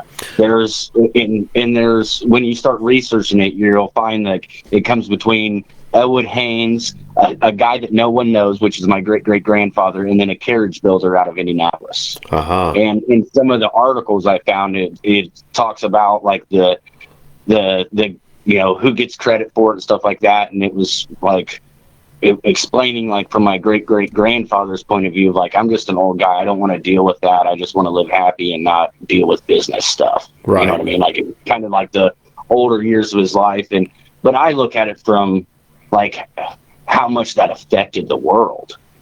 You know what I mean? As far as like, man. I mean, now we all have cars, but it's also so regulated that like my family didn't get any riches from the invention per se, but we've sure been regulated.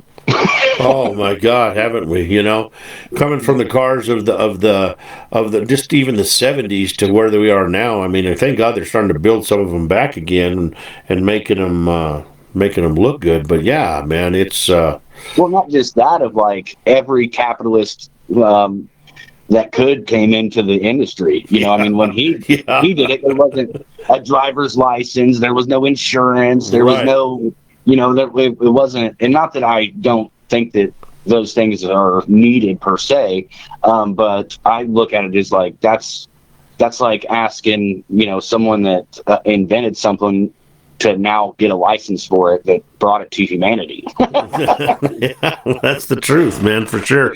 So I'm conflicted with it, really. Right? Yeah, exactly. But I mean, I just wonder when he got in, after he got in it and started it up his first time, what went through his mind. It was like, wow, I have created this beast, and here it's running. It's in front of me, and I'm running. I mean, dang, that's got to be an amazing feeling, man.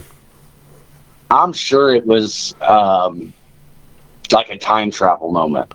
Of course. You know what I mean? Like you're sitting there and you start it up, and that's like how we all get of like you're doing a build, whether it's a monster truck or an old classic car or just your daily driver. Right. Once you've been working on it for hours and it finally starts, you're like, man, that repair worked. You know what I mean? Like you feel a sense of accomplishment. You feel happy. You want to go drive it immediately. Maybe do a burnout.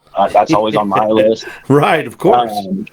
And so it's where, like, I'm sure that, but on that grand of a scale, I'm sure it was like, oh my God, like, is this going to really change everything? And I've had an invention that I really feel like was pushed to me from a lot of my ancestors that had passed. And it came out of nowhere. And it was one of those inventions and it was an auto invention, but it was something that, like, when it came to me, I was in my garage working on an old square body Chevy out in Twin Falls, Idaho. And my grandpa, like his grandson, right? Like I'm saying, like, so that my great grandfather built the first gas powered car. Well, his grandson, my grandfather, was also an artist. And so, like, my family's basically artists, preachers, and mechanics. Wow. Well, things that make the world go around, my brother. Yes, testify to it. And so it's like, that's me altogether, really. There you go. But my grandfather would paint paintings on cabinet doors and then put a poem over the painting. And as I was young, I was always like, man, like, it's so strange. Like, what are you doing with these cabinet doors? There'd be cabinets everywhere. And he'd give them to people, and sometimes he would sell them to people. But they always had, like, it was just such a different kind of art. I'm like, what are you doing here, Grandpa? And I'll never forget, I was in that garage painting this square body, and I was really just getting to opening my mind about the way the world really operates, and kind of like, I guess some people would call it conspiracy today, or maybe truth today. I'm not even sure anymore. And I was thinking of, like, what hacks could I come up with to help humanity? And this idea came to me, and it's still not out, but it's now where the biggest thing I had to overcome was, like, there just wasn't parts that you could get to make it. So I'd have to manufacture everything myself, which would be possible, but, like, I didn't have that kind of money to do that. Right. And so now the parts are getting where they're available, not only available, but they're getting where it's cost effective to be able to really pull this invention off. So you think you can get it done then, sooner or later? Right. And so, but as I was sitting in my garage and I was thinking of this, it came to me, I got extremely angry. Not only because I was like, man, that's it. That's gonna. It's almost not the same level of inventing the car, but it's like the next thing for it. Right. But it was so far forward and so good for the people that it was like I instantly knew it was like one of those guys that like made cars run off of water. Wow, a little hydrogen power there, huh? Right. Right, Like, exactly. man, this could not be, beneficial to my longevity. Right. Well, yeah. Look at Tucker, huh? Yeah, they put him down pretty quick. But no, Ed. Hey, Ed Beckley's on here, guys, and he's next week's guy on the show here. But Ed, our friend Mr. Robert French is traveling tonight, and we think that he's in an area where he doesn't have any service, and we couldn't get a hold of him. So my buddy here, Boggin Racer, come on, and he's talking about his grandfather who built the first car back in what year? 1891 is the best that I could find of that. So Elwood Haynes. Like if you look up the Elwood Haynes Museum in Kokomo, Indiana, which I've also been in his parade. His date is 1893. You add in manufacturing and stuff like that, there's probably those 2 years there. Okay. So it's 1891, 2, and 3 is those main years there. Well, that's pretty cool. So yeah, Ed, you will be on next weekend, the 18th. On the show, so we'll be talking to him about his motorcycle career and jumping and different things like that. Man, it's going to be a good show for sure. So he's in Kingman right now. He said, "That's right, Kingman's a good place to go. Everybody's going there." But Boggin, you've kind of lived all over. You lived here in Colorado for a while and stuff like that. What? Yeah. How did you get the name? Why is it Boggin Racer? What's that all about?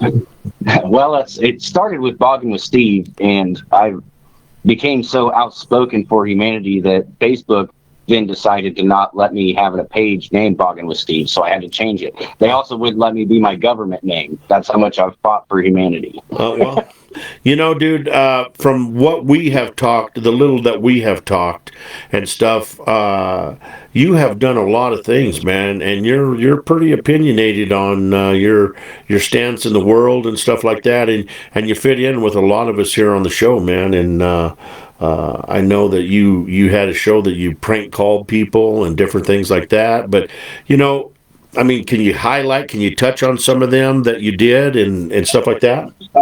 Yeah, so I started in content. I before I started like in the auto space, I did actually I was out in Idaho and working with radio stations and TV stations about making ads for businesses. Right. So I'd go in and do like voice work, and luckily it was like a guy that I got linked up with out there because I was selling credit card machines to businesses and helping them with their merchant services and things like that. And I got linked up with this guy. I'm like, man, we kind of work well together. I can sell some ads for you. And he's like, well, you got a voice. Well, you can voice over some of these, and we'll have a different voice too, not just mine. And that kind of those were kind of my first songs, is what I would say, is because they kind of were songs. I just didn't realize it at the time. Right. Like jingles and stuff like that. So I'd already been on the radio with that kind of stuff and learned and worked with the guy that also did a lot of stuff with auto dealers all over the country, and big dealers where he was doing their marketing. And I learned a lot of how co-op works and what, how auto dealers and other like side-by-side or adventure dealers, like anything like with cars, motors, or whatever, they get a huge kickback, or half their advertising is paid for by Polaris or GM or whatever, as part of their dealership program. And so I learned a lot from that. And then my love for cars kind of came back in and took over my life for a number of years, where I didn't really do much audio, radio stuff. I was just building cars and kind of coming up with these different maybe inventions, if say. Well, that's good, man, because I had a friend down in Amarillo, Texas. His name was Troy. Troy, I think it was Waddell or something. Anyway, he invented this thing, and it was just, he was wrapping Christmas presents one Christmas, and he was doing it by himself, and he come up with this thing that was a Scotch tape dispenser, but it fit over your hand, and as you were wrapping, it was right there, and all you had to do was with one hand pull it and hold. You could still hold the package down, and you could still tape and all that, and it was just a plastic thing that he sold, and it made him rich, man. I mean, it made him just stinking rich. And then he come up with a bunch of other different things like that, and you just never know which one's going to take off, man. I mean, look at Shark Tank. Look at these people on Shark Tank and stuff like that. The stuff they come up with, and then all of a sudden, you know, here they are, big money people. Oh yeah. And not just, I mean, I always grew up watching those, like, you know, that caveman with that making the wheel, like, you want to be an inventor? Yes. Yes. You know what I mean? Yeah. And I was just like, man, I want to be an inventor. But I'm like, there's not an invention school. No. Right? It's not like you go somewhere to be like an inventor or anything. You could call those guys and they're probably going to try to rip your idea. It was like, that was maybe like the first Shark Tank was that commercial I'm talking about. Yep. But I always saw those as a kid on TV, and I'm like, man, I'd love to. I just want to be an inventor. I just want to invent stuff. And then you go through a creative block of like, man, everything is out there already. Yeah. You know, I mean, look how technologically advanced we are. Like, how am I going to be able to come up with anything that's not already out there? But the mousetrap is the most patented thing in the world. Like, people have tried to remake that. Like, I think it's like 1,000 times or something. It's a crazy number. Yeah. And so it's really like I went through just a lot of creating things and not necessarily even knowing I was creating them in life. Like, I had an invention that for disc golf that was a training device that was basically just like a heavy frisbee. And that way it was like a workout frisbee that you could have the same technique. Your grip strength would get better. You could throw farther. It would correct your form just because it was heavier. By the time it was like the donut for baseball, right? Right. And I even had that out, and I was still like telling myself, like, man, I just want to invent. I wish I could be an inventor. And I'd already had an invention out that was on the market that companies had knocked off as well. And it was like, I am an inventor. Wait a second. Yeah. I am that. And so it's, you know, but there's not a place that you can go to be like an inventor. And I think that if we can somehow facilitate the youth to think that way instead of like, you got to go to someone to get someone's approval to be an inventor. Right. We would have a different society that would be way better for humanity, I feel, personally. Guaranteed. Because people just generally want to do good. You know, they, for the most part, people want to try to help others out. And they want to come up with different things. And usually it's like making a song. The hardest part is just starting.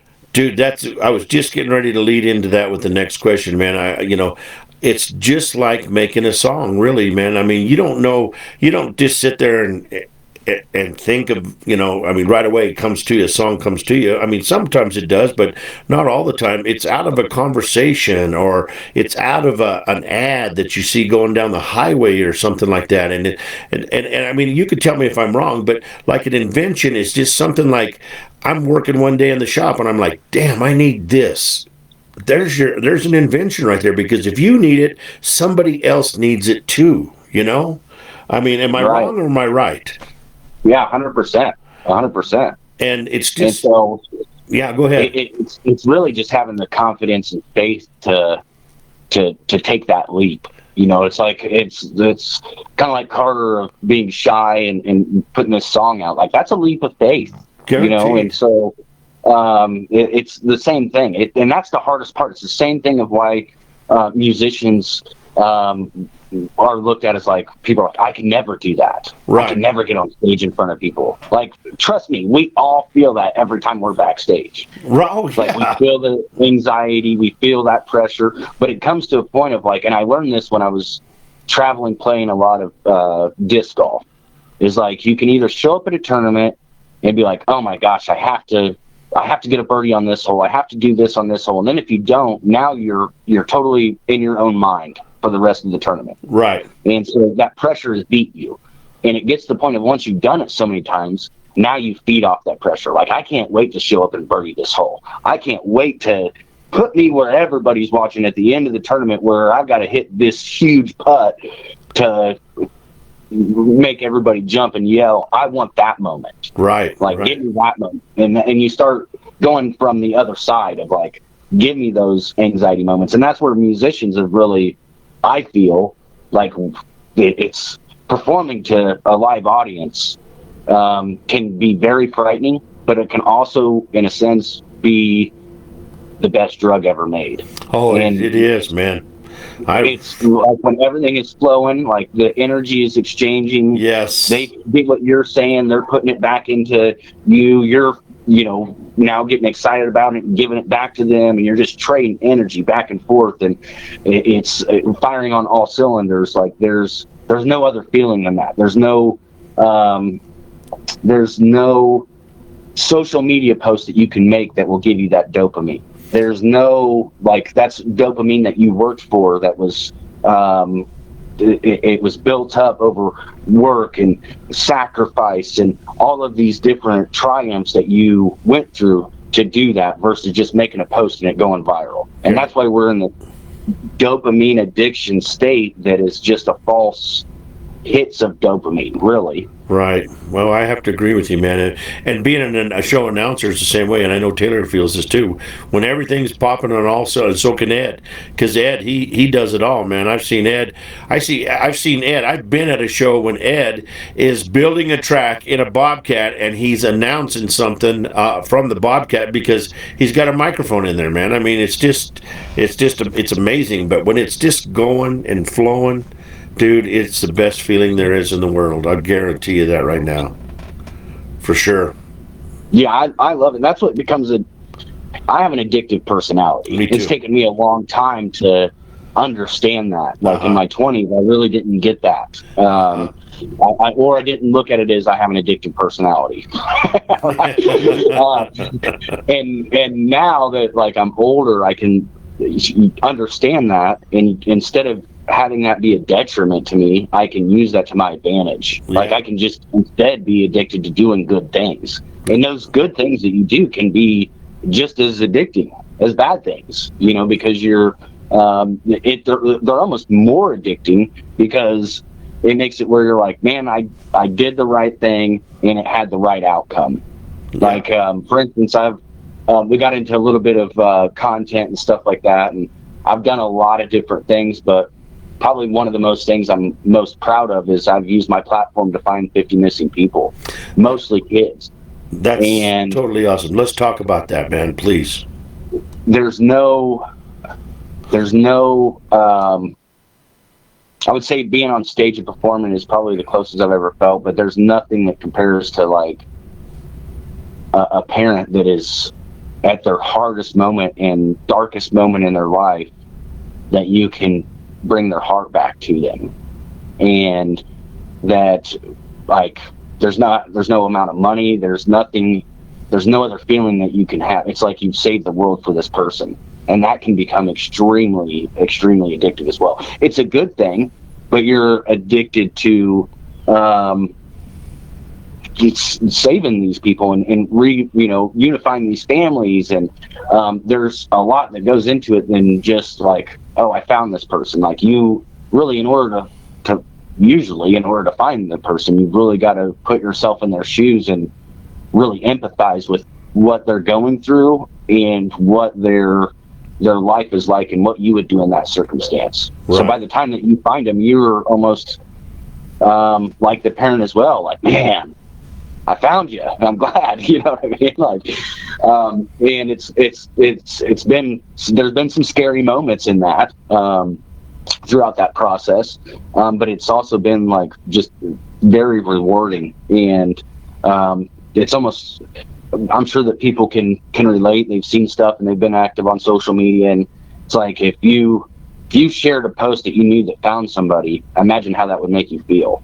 You know what I mean? Now imagine, like, you're the person I understand social media at a different level because of how, kind of, I guess you would say, my career has been in it or whatnot, that I can find stuff on social media pretty well compared to the average person.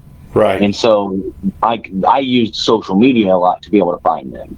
but also some mentalism. You know what I mean? Like, if you can tell someone's lying to you, like, I don't need to be nice. You know what I mean? This is not about it being a nice situation or you even liking me.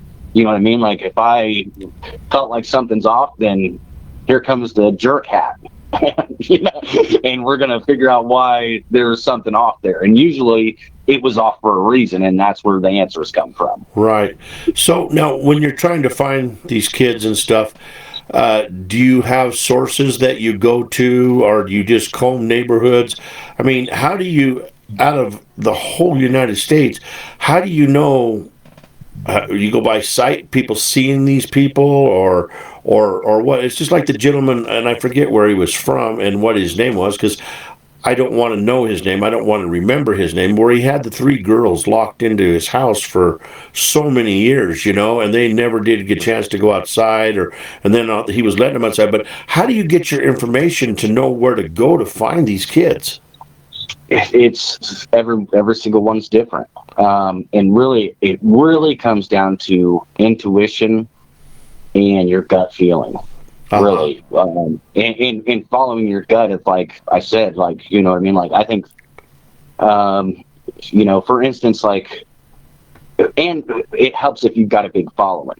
Sure. You know what I mean? So if you're using your following and you're getting your people that care just as much as you do to share it, but also they're trying to find down leads. They're sending you information, and it also helps that you're not a police officer. Because there's a lot of people that don't want to talk to the cops, but they'll tell somebody on the internet that they trust that isn't going to, flip on them or put them in danger somehow or somewhat. You know what I mean? Like, and most cases for me, like, if you get into the numbers of missing people, it's crazy. There's a million adults and 2 million kids a year that go missing in the U.S. Wow. But a lot of those are runaways with the children. Sure. So it's not like there is those crazy situations, but it's not as common as like a runaway situation.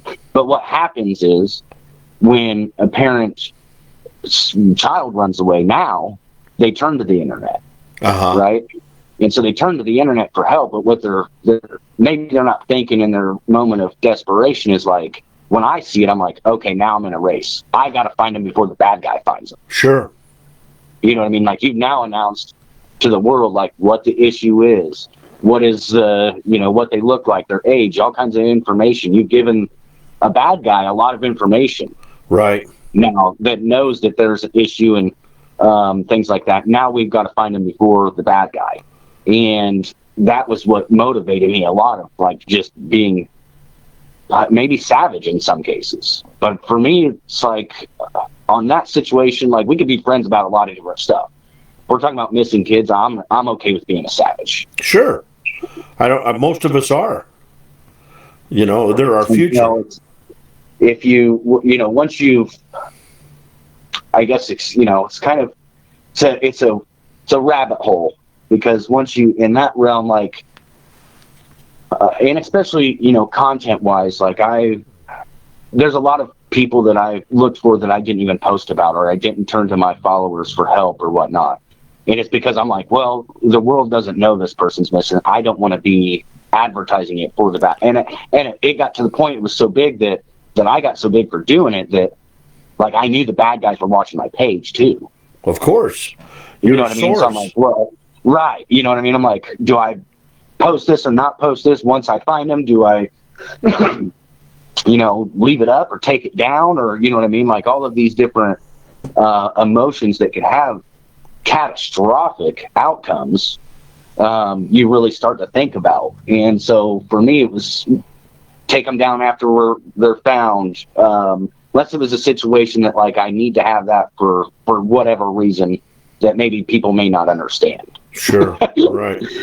So it's a rabbit hole that they're not all the same. But I look at it as anybody that has influence or a platform and can help either awaken people or find them, or even just help them in general. Right. That's the reason we have a platform. And if not, then you probably shouldn't have a platform. Guaranteed. you know, and I took that serious of like, and what started that was one of my followers' daughters went missing, and I saw the mom going through homeless camps in downtown Indianapolis. Uh-huh. I mean, she was armed, and she was going live, and she was asking for all of these musicians that I helped make famous for help, right? Because they had, at that point, they had bigger platforms than me. Sure. So she's trying to call out in these lives of like, hey, so-and-so, can you help me? Hey, can you share this? Hey, can you guys bring some attention to this? My daughter's missing. And not one of those artists or anybody would help her. And I watched her probably like four videos, and I'm like, she never asked for my help. But she was on my friends list. She followed and supported some of the things that I had done and stuff. And I hit her up, and this was around 2020 where it was the world was crazy. Right. Guaranteed. We had the riots, the racial division, and all kinds of different stuff. And she had made the thing that broke the straw that broke the camel's back on that one was she had made a video where the gas station had called her, said that her daughter was there. They had a video. Then she showed up, and the lady was like, I'm not going to give you the video, basically because she was white.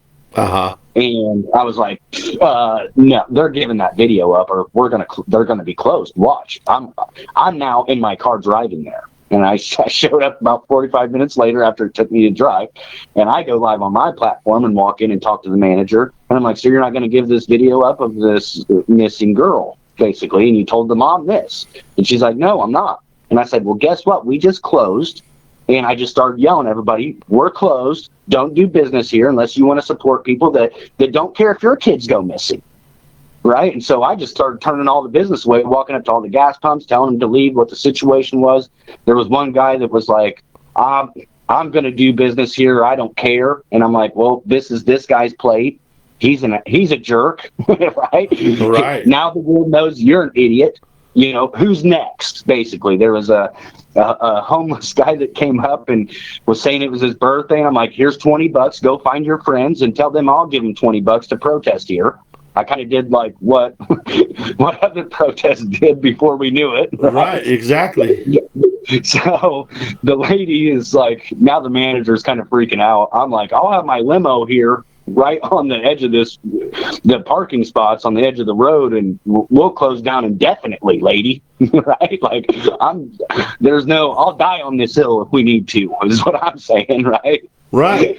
And she calls the cops show up. By then I've got followers that are pulling up that follow me that are like, the army's showing up instantly. Guaranteed. Right? And the cops show up and they're like, what's going on? I'm like, well, we're closing. And they're like, you can't close this business. I'm like, I bet we're closing. You know what I mean? Yeah. Told the cops the situation, and they're like, they went and told her, like, this doesn't seem safe for your business. You probably should close it. You know what I mean? And yeah. she was locking the door. I'm like, I told you we'd be closed. Right? And it really, not that I want to be a jerk on that level. You know, not that I want to bring the manager a bad day or get her in trouble or anything like that, but when we as the people decide that a company can tell us whether they can give us footage of our own children, yeah, we're in trouble. Guaranteed. And I was more of like showing people we don't have to take that. And that really showed, it really changed the game of what maybe you could get away with when you're looking for missing children. Did you ever get any of the footage? I didn't get the footage from there, which they trespassed me. But also we had made such a statement that in a sense we didn't need the footage in a sense anymore. Sure. We'd already got other information of, like, as this happens, you're getting people messaging your page, you're getting people that are you're just getting information from everywhere about all kinds of different things. Some of it applies, some of it doesn't apply. But you're constantly, like, it's very fast paced, and your time is of the essence, so you want it fast paced. Sure. And so, I mean, by the time that we had got back to even where that footage would have been important, it wasn't as important as it was as the principal and to set the standard. Like, no, we're not putting up with that, and this is where we're starting. for me personally. Like, I don't care. I mean, I'm not racial by any means, but I get how some people can be per se.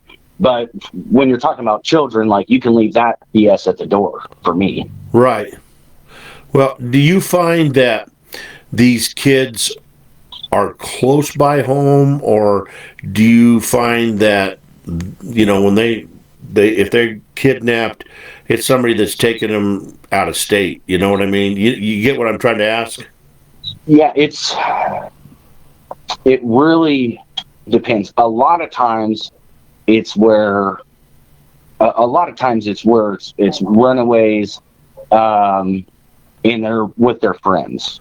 Like one of their friends is hiding them out or something like that. Right. But from, like, you don't know that until you know that, right? Yeah. So like you're kind of just searching down all the different leads, and when you can tell that those aren't the situation, like that's just not the situation, then it's where the worry starts to happen more. Right. And so there's where, you know, and it also depends on what the circumstances are. You know what I mean? Did they walk away from home or school, or was their car abandoned somewhere, or you know, what are the situations that go with them, their last sighting, in a sense. And so it's really, nothing is ever the same. I've had some crazy ones. I had a let me see how I can say this without, like, because you got to, some of these names are, I mean, these are people's lives. Well, stuff, we don't want to do that. Yeah, that's fine. So, but to say the story where you guys can understand, like, so I had there was a girl that had went missing, and I was like, and she went missing on her way to the bus, and her bus stop was the police station, between the police station and the fire station. And I'm like, man, that's red flags already. Right. You know what I mean? Like, how did this happen? You know what I mean? Like, there's different footage of her leaving for school and stuff like that. And I'm like, man, that's either we got a bad guy at the fire station or something. Like, what is, like, that's just not the place that should happen, right?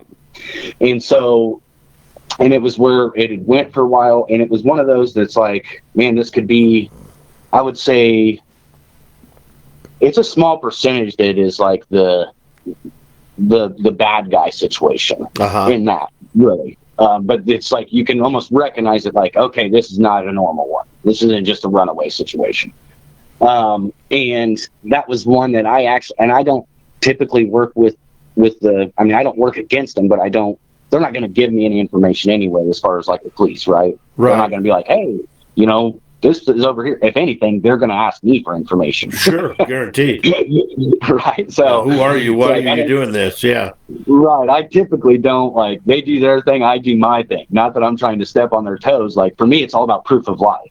I'm not trying to convict no crimes. I'm not, you know, I mean, yeah, I want to save them from a bad situation and stuff, but I also like I'm not trying to convict them as if it was a case, you know? And so it's where, not that I'm trying to ruin a case either, you know what I mean, as well, but also, like, for me, proof of life and saving someone's life is more important than building a case. Oh, guaranteed. Like, there's somebody else that can deal with that. Right. Like, that's not my deal. Like, I'm just, once I know that they're alive and I can make sure they're safe, that's what's important to me. Right. And so, with this one situation, it was very strange. There was also just a lot of other nefarious characters around, but there was a grandma that had really helped this girl throughout her life growing up in a certain sport. And this girl was really good at this certain sport. And I was like, man, that could have opened her up to having where bad guys could see her or something, you know what I mean? Like, but it was the only time that I'd ever called the police, and it was so crazy, because I was like, basically I was calling the police to be like, to check their oil. Is the bad guy there? because that's all I'm getting. Right? I didn't say that to you. You know what I mean? But like, let's see what's up. Like, I'll take the risk on this one. And so I call him, the dispatch lady's like, "Oh, I know who you are. I follow you." Oh, right? wow. Well, that's strange, right? You know, Yeah, no shit.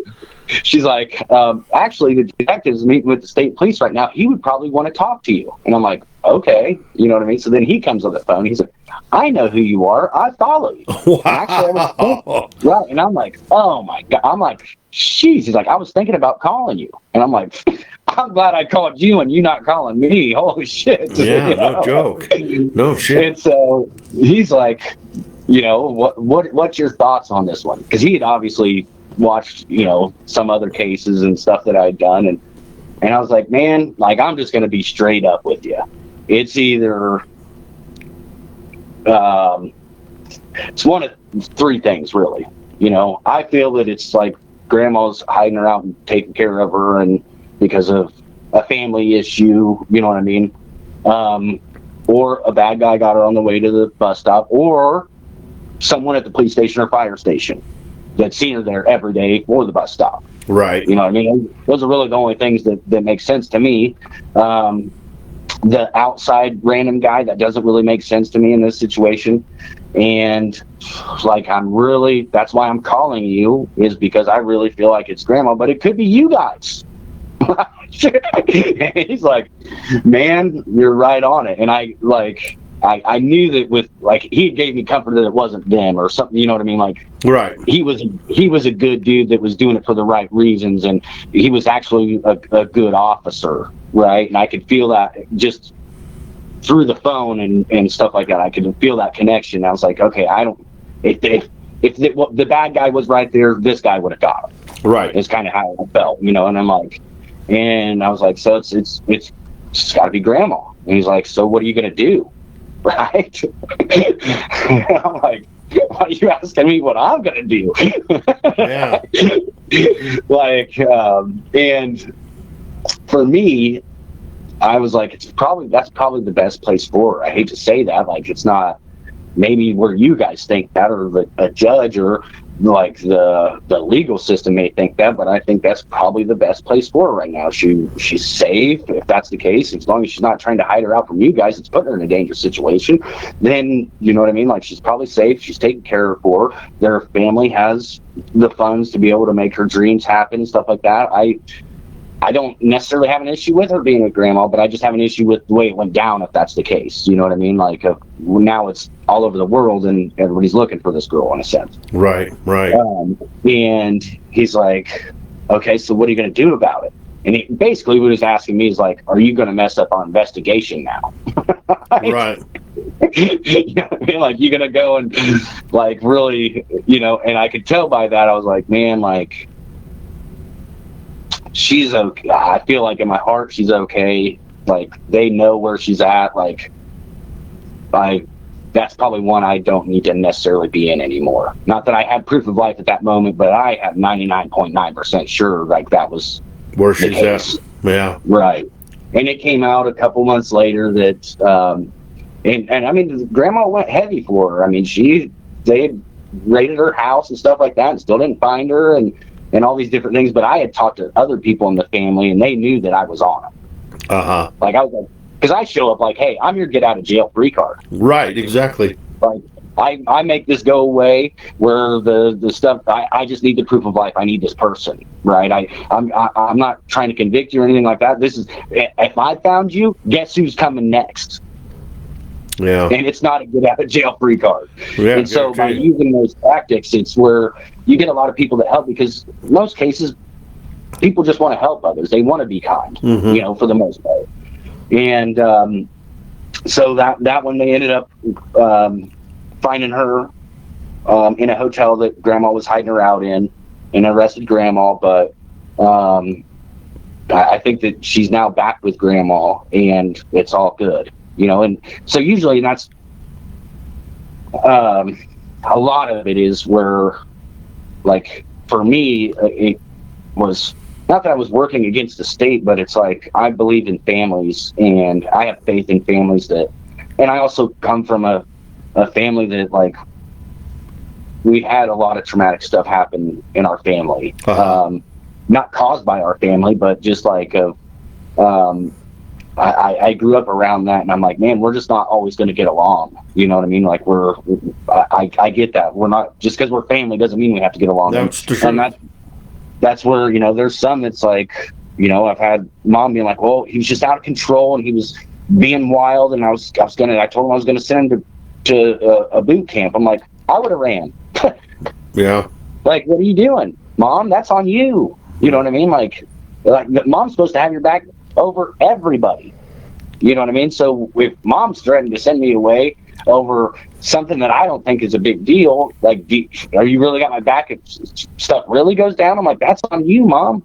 Like, so you need to put a post out that's like, we're not doing this. We're not doing this. You know what I mean? And he's watching your page, I'm sure. And that was the case. And that mom and son are extremely close today. And those are the stories that's like, it makes it all worth it. You know, you're coming in and saving their family before the government makes them save their family. Sure. Guaranteed. Well, hey, man, I tell you what, let's take a quick break right fast, and we'll let you, if you need to get something to drink, you can. We'll be right back here in just a minute, guys, while we're taking this break right fast. I will play this song here, kind of got something to do. Some about my granddaughter. I was sitting there holding her one morning or at the dining room table, and I just wondered what was going to happen to her when she gets my age. What's her life going to be like, you know? And it's kind of just kind of a song that kind of fits, but it doesn't fit. But I just seen it here, and I thought, well, I'm going to play it. So take a rest for a minute, guys. We'll be back with Boggin Racer, and we'll be back here in just a minute on Pedal to the Metal.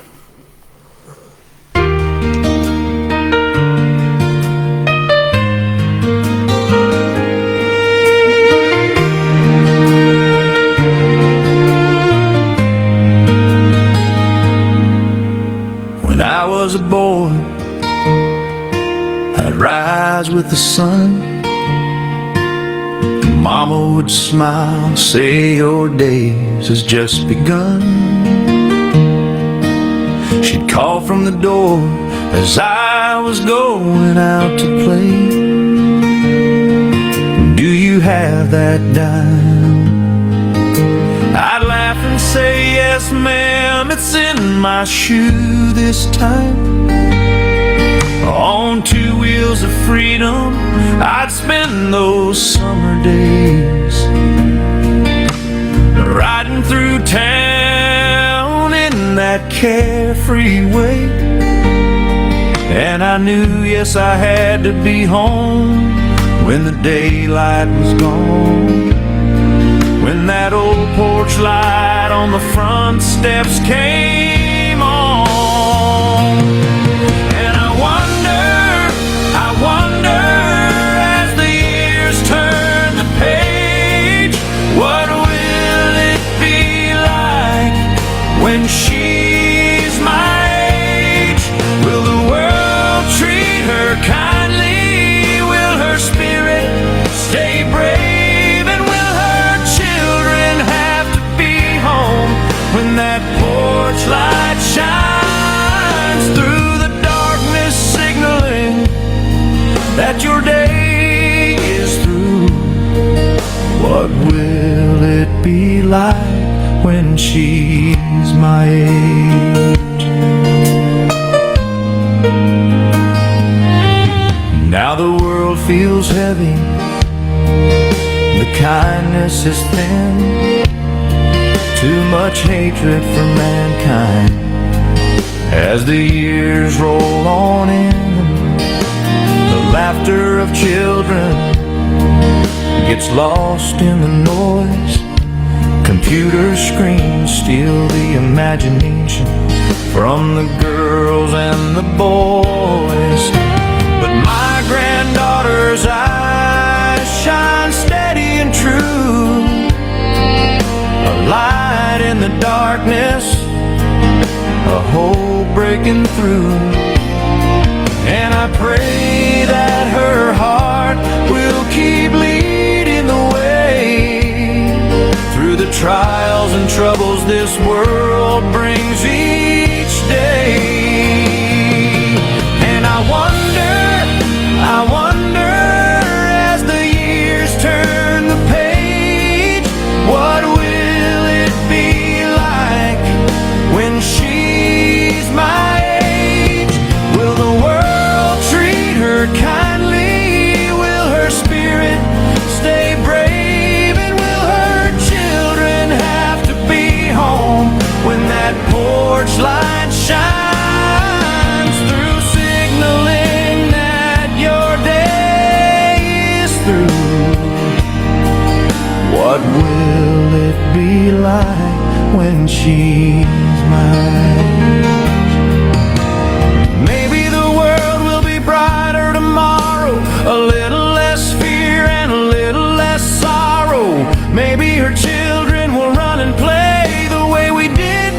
So I wonder, but I'll hold on to faith that love will be stronger when she's my age. Yes, I wonder, but I'll hold on to faith that love will be stronger when she's my age.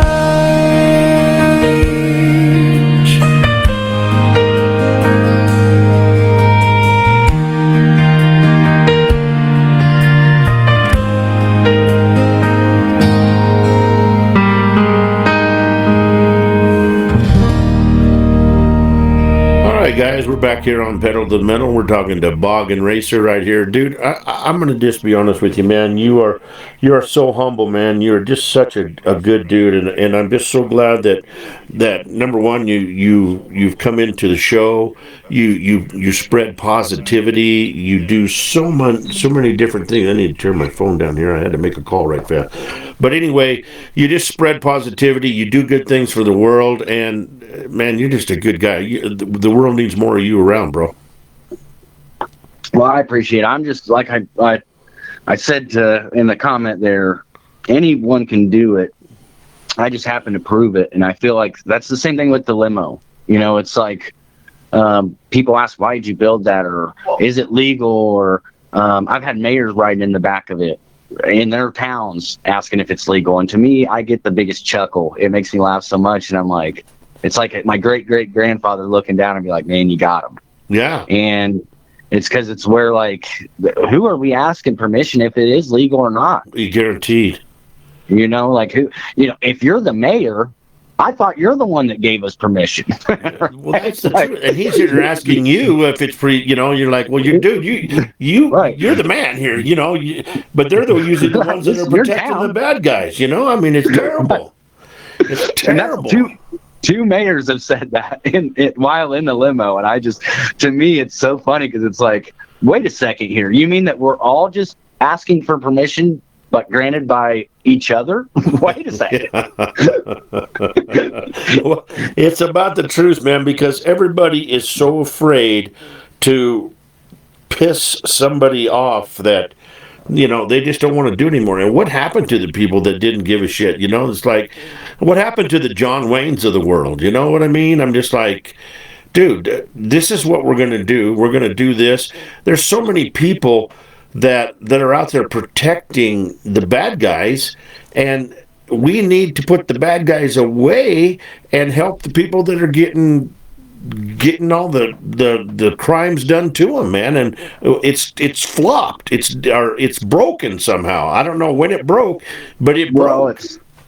It broke when it broke when people in society felt like they no longer had a voice, and we have a voice. It's really our power. I mean, what do we want they say is illegal that we can choose that's not illegal? It could be anything. Right. We just have to, as a society, decide, well, we'll just show up and do jury trials and nullify everything. Right. Like, we have the tools used, but they're not just going to tell us how to beat them. Yeah, that's the truth. Yeah, you know. So it's go ahead. Really inspiring others to find their own voice and their own creativity and what they want to do in life. For me, I like doing burnouts and reuniting people and having fun and driving crazy wild cars and things like that. Like, whatever, and that's my therapy, making music and stuff like that. Whatever it is that makes people happy, that is the hardest thing to find in life, is happiness. Oh, God. I've done all kinds of different things in life where people, you know, they see the social media highlight reel and they're like, man, you've got the perfect life. I'm like, you have no idea, man. That's just the grass is greener on the other side type of situation. Sure. Guaranteed. You know, my grandfather used to say when they took the punishment out of school, when they quit letting the teachers whip kids' ass, those world started going to hell in a handbasket, man. And you know, it's just, my wife works at a high school here in town, and she's not a teacher, but she's in a deal that's called the resource room. And what the resource room is it allows kids to come in if they're sick or something, and they get to take a test if they missed a test or something like that. But in the day when we were growing up, if we took a test and we failed it, and that's it. Today, I don't know how it is back where you live or where everybody else lives, but here in Colorado, if a child fails a test, they can retake that test until they pass it. I mean, and then it's just, they let them get away with everything. I mean, these kids are coming to school in pajamas, and there's no, I don't know what I'm trying to say, but nobody's has any pride anymore, man. It's just like they don't care. The mothers and fathers, they send them to school to let the teachers raise them because they want some freedom from them and stuff like that. It's just terrible, man. The participation trophy kids. Oh my God. Oh, Jimmy, you didn't lose, but here's a trophy for you. You did good. You know, dude, come on. The kid lost, man. Their team lost. That's the way the world is, you know? I don't understand it. I really don't. Well, I've got unique thoughts with that. That's an indoctrination camp and not a school in a sense. And that's because you're being taught how to do what you're told and live by what you're told and things like that. And they're not teaching you how to, do accounting or, balance your checkbook and how to invest properly and, what native plants could help you cure stuff. They're not teaching any of that stuff. They're teaching you how to maybe make it in the system, maybe not too. Right. Exactly. And so it's where, but also, you brought up, the parent or the teachers not being able to discipline and stuff. We've got to the point where the parents can't even discipline. No, that's the truth. And you've made it to where now the children feel like they can't be disciplined, or they, it's like you take this away. Well, I'll just call and say you're abusing me. Yes. Like, and what parent wants to deal with CPS or something? You know what I mean? Like nobody. Yeah. And so it's like they should just let parents be parents. And who knows your child better than you? You should know your child's best. Guaranteed, man. And so, like, if you're, but is that by design? You know what I mean? Are we making it so that is the system doing that on purpose because now we can create the problem but offer you the solution? We'll just raise your kids. Yeah, exactly. And brainwash them to how we want them to think. Exactly. Yeah, exactly. It's scary. I can remember as a little kid, I would be with my mom and dad, and if I acted up, my dad would talk. My dad was the king of talking out of the side of his mouth, and he could talk real low, but it was bassy enough that he could hear it, and he'd say, "If you don't straighten up when we get home, I'm busting your ass." And that was it. It was over with. I straightened right up, boy. I knew the rules. I knew what we had to do. I knew everything there was to it, man. And it just, and you mentioned the kids saying, "I'll just call the cops." My oldest son told me that one day. We were in Amarillo, living in Amarillo. And we had a problem about him ditching school. And, I just grabbed him up by the nape of the neck and I beat his ass, and he goes, "I'm too old to be spanked." And he says, "If you hit me again, I'm calling the cops." I said, there's two things that's bad about that deal is number one is you're going to get beat till the cops get here. And then when I get out of jail, I'm going to come home and I'm going to beat you again, man. So you better, it's just the way it is. This is the rules of the house and you have to follow the rules. And it's just the way it is, man. And it wasn't that I beat my kids. Well, they don't beat my kids. It just, when they got out of line, they got a spanking, man. And that's all there was to it. Right. Well, and it's as children, and we're the same of like, man, I used to be like, I'm going to be a different kind of parent. And you see yourself being your parents. And, you know what I mean? But as children, they're not looking at like all of the other consequences. It's like immediate gratification. And our generation, like my generation specifically, is where we went through the DARE program, but they didn't warn us about no doctors or anything like that. Could be, the biggest drug dealers. Yeah. And our generation really fell to that. At the same time, we had big pharmaceutical companies pushing that same agenda. Like, imagine that kind of timing. But it's where I feel like a lot of my generation understands that now, and they were using because they understood the world, but they were like, man, this is, I'm just using to make it like to be able to bear this world. Yeah. And distract myself from how crazy this is, because we shouldn't be like this. And I think that my generation now has gotten to the point where they've realized that, and they've on their own decided that they want to sober up, and I hope that they're going to be the generation of change of like, now we're getting older where we can make decisions. It's not just based on us, but as community leaders and things like that, and where we can really put in that knowledge to the next generation of like, hey, we don't want this and we don't want that, and that's probably why we see so much craziness in the world, is because that they can't have that. I mean, the system wouldn't need a system if we were all just unified and happy. That's true. Well, that's the truth, man. I mean, my youngest son, still to this day, on the streets in Denver. I mean, we seen him the other day, and he's a product of those doctors pushing pills, man. And it can't. I had a song called that. Go ahead.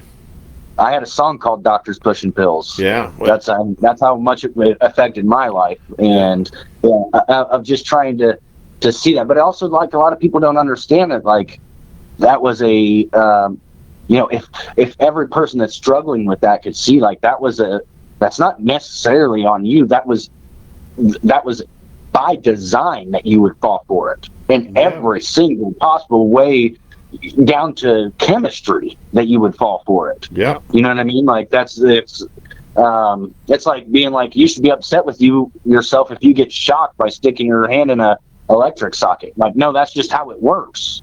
Like, and so by understanding, like, okay, a doctor gave me this and then I became addicted, that's just how it works. Yeah, that's true. That is true. I mean, it's like Oxycontin, I mean, that's what happened. My boy had a program that he had 4 doctors, and when he was out, he went to the next doctor because that prescription was running out. And he had a system, and I mean, I grew up in the 70s, okay? I'm not going to sit here and tell you that I'm this angel, because I wasn't. I was not an angel. And but I never knew. I never seen it, man, until one day a coach knocked at the door and told us, and I was like, oh, bullshit, that's my boy, he's not on that, and I'll ask him, and oh no, Dad, I'm not. Well, God sent that coach to my door. Okay, God sent that coach to my door and said, you better wake up, your son is having a problem. And I turned him away, man. I turned him away, and I treated him like shit, because how dare he say that about my boy? And dude, it was just the way it was, man. I mean, damn.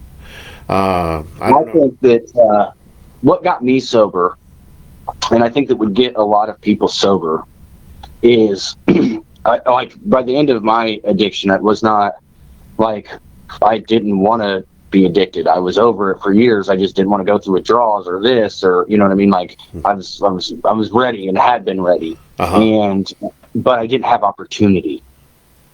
And what I mean by that, like, I didn't have an opportunity that would be life changing. I thought that would change it enough to be like, well, I don't need to do this, in a sense, right? Right. And then I had this limo because I was flipping cars and stuff like that, and I called the Indy 500, and it was right when I first got into like the content stuff. And I called the Indy 500 and talked to them. I was like, let me talk to the marketing guy. And somehow I ended up talking to a pretty high up guy in the marketing department. And I'm like, hey, I got this limo. It's your guys' 101st running. You know what I mean? Like, let's do something big to show that it's going to be, we're going big this next 100 years. You know what I mean? I'll bring my limo down and we'll jump over 2 semis. And they're like, man, that sounds crazy, but awesome, right? And I'm like, okay. And they're like, well, we'll talk about it. We'll give you a call back, right? I'm like, okay. I get off the phone with them, and I'm excited. Like, dude, I could jump this limo at the Indy 500. I'm telling my family and stuff, and they're like, you're crazy. Like, you could die, right? And I'm like, well, I could die in all kinds of ways. Yeah, you know taking a shower, slipping to the top. You know, I mean, it's crazy that you guys could say that, but you never said I could die doing these drugs I've been doing. Yeah, exactly right. Yeah. So I'm like, I mean, okay, you know. So I'm like, I'm thinking of like how I could pull it off. I'm waiting to hear back from them, and I'm like, and just because everybody's like, you're crazy, dude. Like, what are you doing? Like, you're gonna hurt yourself, dude. Don't do this. And like anybody I mentioned it to was like, no, dude, no. And I'm like, what are you talking about? Like, okay, worst case scenario, I do die. Like, I'm set up, like, it's legendary. My limo's in the museum, and my children have opportunities that they can maybe go do jumps in the future that are safer, and, you know, I'm like justifying it in any single way that I can, right? Sure. It's so, like, but because everybody was freaking out, I'm like, man, like, am I that messed up? Maybe, like, okay, like, I finally had an opportunity that I wanted my entire life. I grew up in second grade down the road from that track and went to an Indy 500 as a kid. And like that track is like built in legacy and history and with vehicles. And at the time, I didn't even know about my family connection with the cars, right? You know what I mean? But I was just like I'm taking my generation. In one generation, I went from the ghetto down the street to being in that track named somewhere, right, somehow. Yeah. Like in just one generation. And that's the way I was looking at it. But because everybody kept calling me crazy and stuff, I'm like, man, like, I guess maybe this is more dangerous than what I'm thinking. Like, I need to get so I'm like, maybe I need to get sober so I can try to do this as safe as possible. You know what I mean? And not like just drop the ball being an idiot because I'd rather be messed up. You know what I mean? Yeah. And so I quit cold turkey, and I didn't have withdrawals because I was high on opportunity. Like, it didn't matter what anybody else said around me. Like, oh, it's a bad idea. I'm like, basically, like, fuck off. Yeah, that's true. And then I'm like, and then I tied my sobriety to it. So I'm like, this is why I got sober. Like, what are you talking about? Like, rehab couldn't even do this stuff. What do you mean? Right? Like, so now you're telling me you'd rather me be an addict than jump over something? I don't even get what you guys are talking about anymore. Right? So I go through these 2 weeks of like not fighting, but arguing with people I know about it and stuff. And they're just like, dude, like, you're wild, right? And so now I'm sober, and the Indy 500 calls, and the guy's like, you know, we just got out of a meeting, and we're gonna go a different direction. We're not gonna do it, but we thank you for, you know, your excitement about it and being open to it, bringing it to us, and you know, we're just not gonna do it, right? And I'm like, man. Like, what do you say? Like, okay. Yeah, that's all you can say, man. I think you're missing an opportunity here, you stupid son of a gun. Well, just let me jump. Just let me jump. Let me do it, please. Right. Yeah. You know? And so, but for whatever reason, I don't even watch TV or the news, but the next day, I seen the Indianapolis Motor Speedway did a emergency press conference. And they have the president come out, and they say, the president's like, the 101st year is nothing special because every year is special. And I'm like, it hit me like a ton of bricks. Like, that's like the opposite of what I told them with my whole marketing strategy behind this. Right. You know what I mean? Of like, and it kind of upset me for like a millisecond, where it could have, like, I could see where the other people, they'd be like, it's time to go back to using. That didn't work. Right? Yeah, exactly. But for me, it was like, even though they said no, and then I seen that that emergency press conference, I'm like, wow, man, I just influenced the biggest race in the world just by being a guy with a crazy idea in a truck. Yeah. And they didn't do what I said, but I influenced them. You guarantee you know did. What I mean? And so, and it heard me out, and like, what is the potential of this? Like, what can we do? And it really just, it got me addicted to that opportunity instead of being addicted to opiates. Right. And so I feel like any person that's struggling with addiction, if you can give them the opportunity of legitimately living their dream, they may pull out of it, because they all want to live their dream. They just feel like they don't have that opportunity. And to go from addict to dream looks like such a long ways. But if you can expedite that and show, hey, here's your dream. It's been sitting right here the whole time. You just got to get it. Yeah. It would change a lot of people. And I feel like it would save a lot of people. And so I've also reached out to a lot of rehabs and places of like, hey, I'm an artist that like, this is my story, and I make music about sobriety, and like, let me come in and like get your people writing, like making music, and it was a great idea, but I didn't realize like that's a big industry of rehab. There's a lot of money in it. You get into rehabs that are just trading patients so they can keep charging insurance, and they're not really trying to help anybody. No. And so they definitely didn't want somebody to come in and really cure people. That's the truth, man. I mean, it is the truth. I mean, my son 7 times in different rehabs. One was for a year, and always turned around and went back. Always went around and went back. Of course, I mean, he went back to the same old friends that he had, and we tried to steer him away from that, and that's a big portion of it too. But yeah, that's another big thing I tell people of like.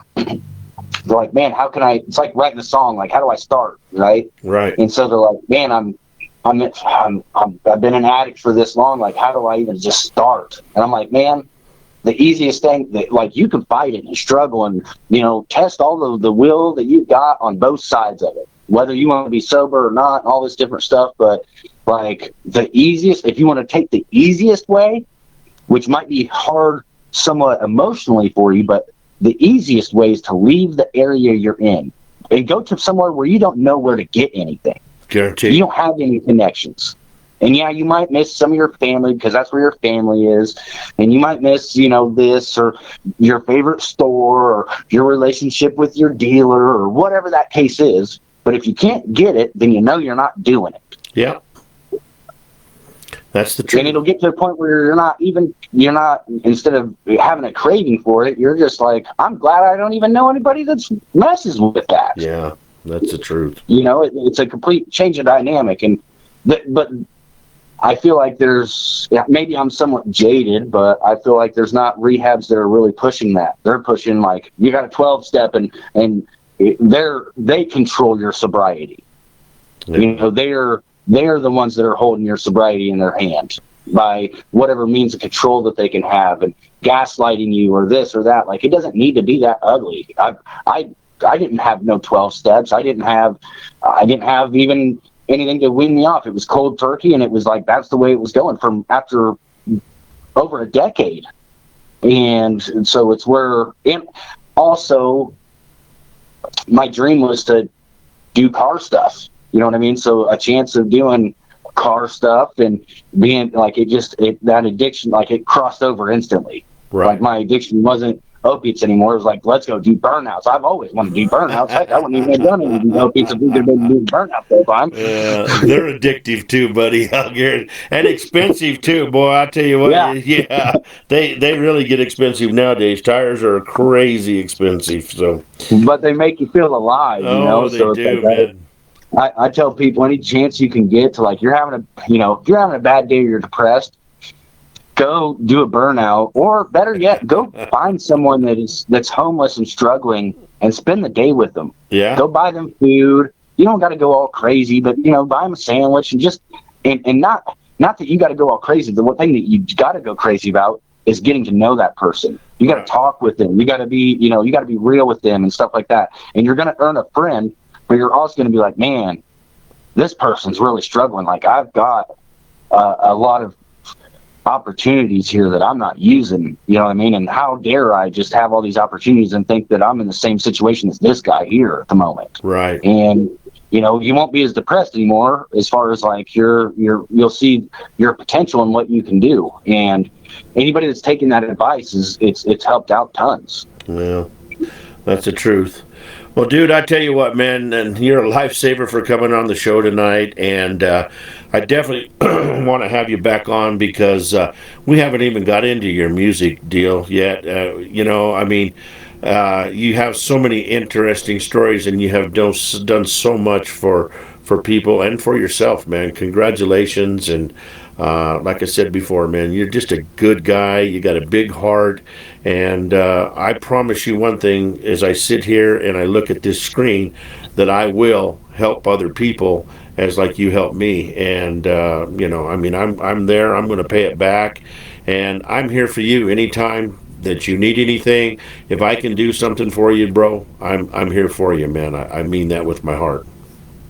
I appreciate it. I appreciate, Lee and Shane telling me about you. And like I told you before, like you remind me of really one of my mentors that passed away. That was that he did the 1-800-EMPIRE jingle and stuff like that. And it was just he's an old school music guy, and he did stuff, toured with Merle Haggard and stuff like that. But he actually is the reason that I got back into music, is because I stopped for a couple of years, and he's like, "What are you doing, man? Like you're so talented in it and stuff like that." And I wrote 2 albums, which are the 2 AI albums I did, and it's for the purpose of, because they needed to be that in those times. And he got to hear them both before he had passed. Like actually, right when they were both finished, he passed like almost the day that they were finished. It was rather strange, but it's you remind me a lot of him and the love for music. And so I not only support you because you're a great guy, but you're kind of remind me a lot of him and mentor me in other ways. You know what I mean? You've got a lot of knowledge and stories that you can share that help people, and that's important. Like if people just have a community that they can, we all just want to be loved and accepted is what it comes down to. Guaranteed, So guaranteed, man. I appreciate you doing that and changing the internet by your work, by doing that. You know what I mean? And giving people a safe place to, like Carter, to be able to show up and have support and keeping the drama and the hate out and all the other stuff, so that people can have an open forum to create a community for good. Well, that's what it is, man. This is you guys' show, and I just want to make it better and better all the time for you guys. So I welcome any help and stuff, and I try to get good interviews on and people that are very interesting and stuff. And like next week with Ed, Ed's got a great story, man. Ed has a great story from a promoter. I mean, he loved motorcycles when he was a little kid, and he jumped motorcycles and stuff like that. So it's going to be a great show, and we got a lot of good shows coming up, man. So, and I'm going to work on that all the time, man. And with your help, I'm going to grow on the other end and make different things where people that don't listen to the show will find out about the show. And dude, I think together we can help try to make a difference in the world.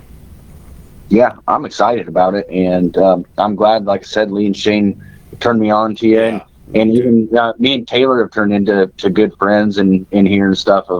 He's a great guy, and has taught me some things. I'm sure we've all kind of taught each other a little bit, just in a short amount of time. What can we do over the course of some time, and really, being on the same mission. That's the truth, man. That's the truth.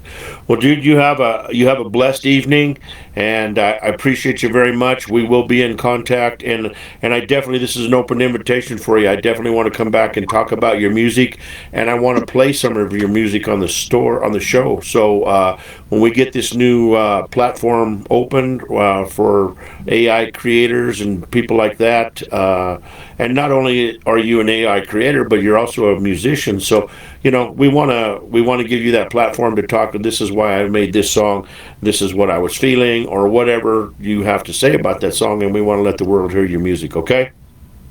Most definitely. And what got me into the AI was I'm a deep thinker, and it's about humanity. And so I'm like, if they're going to have AI, then I feel like one, I should play in that realm to set a standard. But it was more of like, I want to use AI of like, what's the answers to beating AI if we need to? Yeah. And that's really what that project was about. Of like, so the album is called "Are You Listening?" and it's about saving heaven from a man-made heaven. And that's the one you sent me.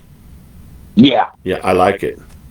and that's probably my like. There's other songs that I like that aren't AI in a sense. There's a lot of good songs that it's me on there. But as far as like those songs, like that's probably my favorite and maybe most important project as a complete project. Just from the meaning behind it, and a lot of the songs are great, but there's the lyrics that are behind it and what it really means for humanity. If they can figure out what I'm really saying, we need that for humanity. Well, guaranteed, man. And you know, that's music's so strong. Music's so powerful. And I have always thought of that way in my whole lifetime. You know, I've always loved music and stuff. Never knew I could write it, but I just knew that music had a healing effect, man. I mean, just even like I've said before, going to the show Thursday night, rock and roll, hard rock, banging, ready to go to the show, play loud rock and roll music, keep it going hard all weekend long. Sunday, get on the airplane, Frank Sinatra, Dean Martin, and stuff like that. James Taylor, anything that was low key and mellow that I just could put my headphones on and not have to just chill, man. I mean, it's just music is great for the soul. It's really the most powerful thing that we have. Frequency is extremely powerful. Yes, and it it's is. Really being used like of what hertz waves it goes to. You're getting like deep into the music theory and how it's been changed over history, but like music can make you feel happy, it can make you feel mad, it can make you angry, it can make you excited, it can do all these different things. Guaranteed. But some cases it's used as a weapon against humanity. And I firmly believe, and there's some proof that it's possible, but I believe that there could be a song that is, and it might not be the same song for everybody, but I believe there's a song that can cure cancer, and because it's based on frequency, and we already know that you can kill cancer with frequency and things like that. And so, and I think that it may have. There's songs that anytime that you get the chills listening to a song like that, the chills basically is vibrating your cells and reawakening your cells. So I tell people, if they're not feeling good, like, what song gives you the chills, play that and dance and play it loudly. Yeah. It's just like my intro song, you know, my my pedal to the metal song, the Gasoline Dreams. Dude, I can be like the other night, I come down here for the show and I was just so mellow. And I put that in and my God, it was just like, it just turned something on inside me, man, and it's just because of that song, you know. So you're exactly right for sure, and I do believe that could be a possibility. I never really thought of it that way, but I think you could be right, man. Music heals the soul. That's what they've always said, right? Well, and they've got frequency. Can't think of the doctor's name, but there is a device out there that does kill cancer cells with frequency. Wow. And there's a certain frequency that it does. It kills just the cancer cells and not your human cells. So it is possible. What kind of range of how much power and stuff, like you're getting into pretty specific and different things. But there's just to prove the point, there was an apartment complex in St. Louis. It was called, I think, the Pergos or something like that. And they installed a fan, and it got the whole building got sick because they installed a fan, and it was because the frequency of the fan, the frequency that it was putting out, was making people sick. Really? And so, and that's proven. Like, there's also there's frequencies that can really mess you up, and that's been proven in military stuff. And I look at it as anything that can be used for good can be used for bad, and usually people try to use it for bad instead of good. And it's been flipped or upside down land. But I firmly believe that's possible. But I firmly also believe that's like making a car run off of water. You're really asking for problems to come up for it, but I'm that kind of guy. Well, thank God we got you, the kind of guy like you are in this world, brother. Right, you're right.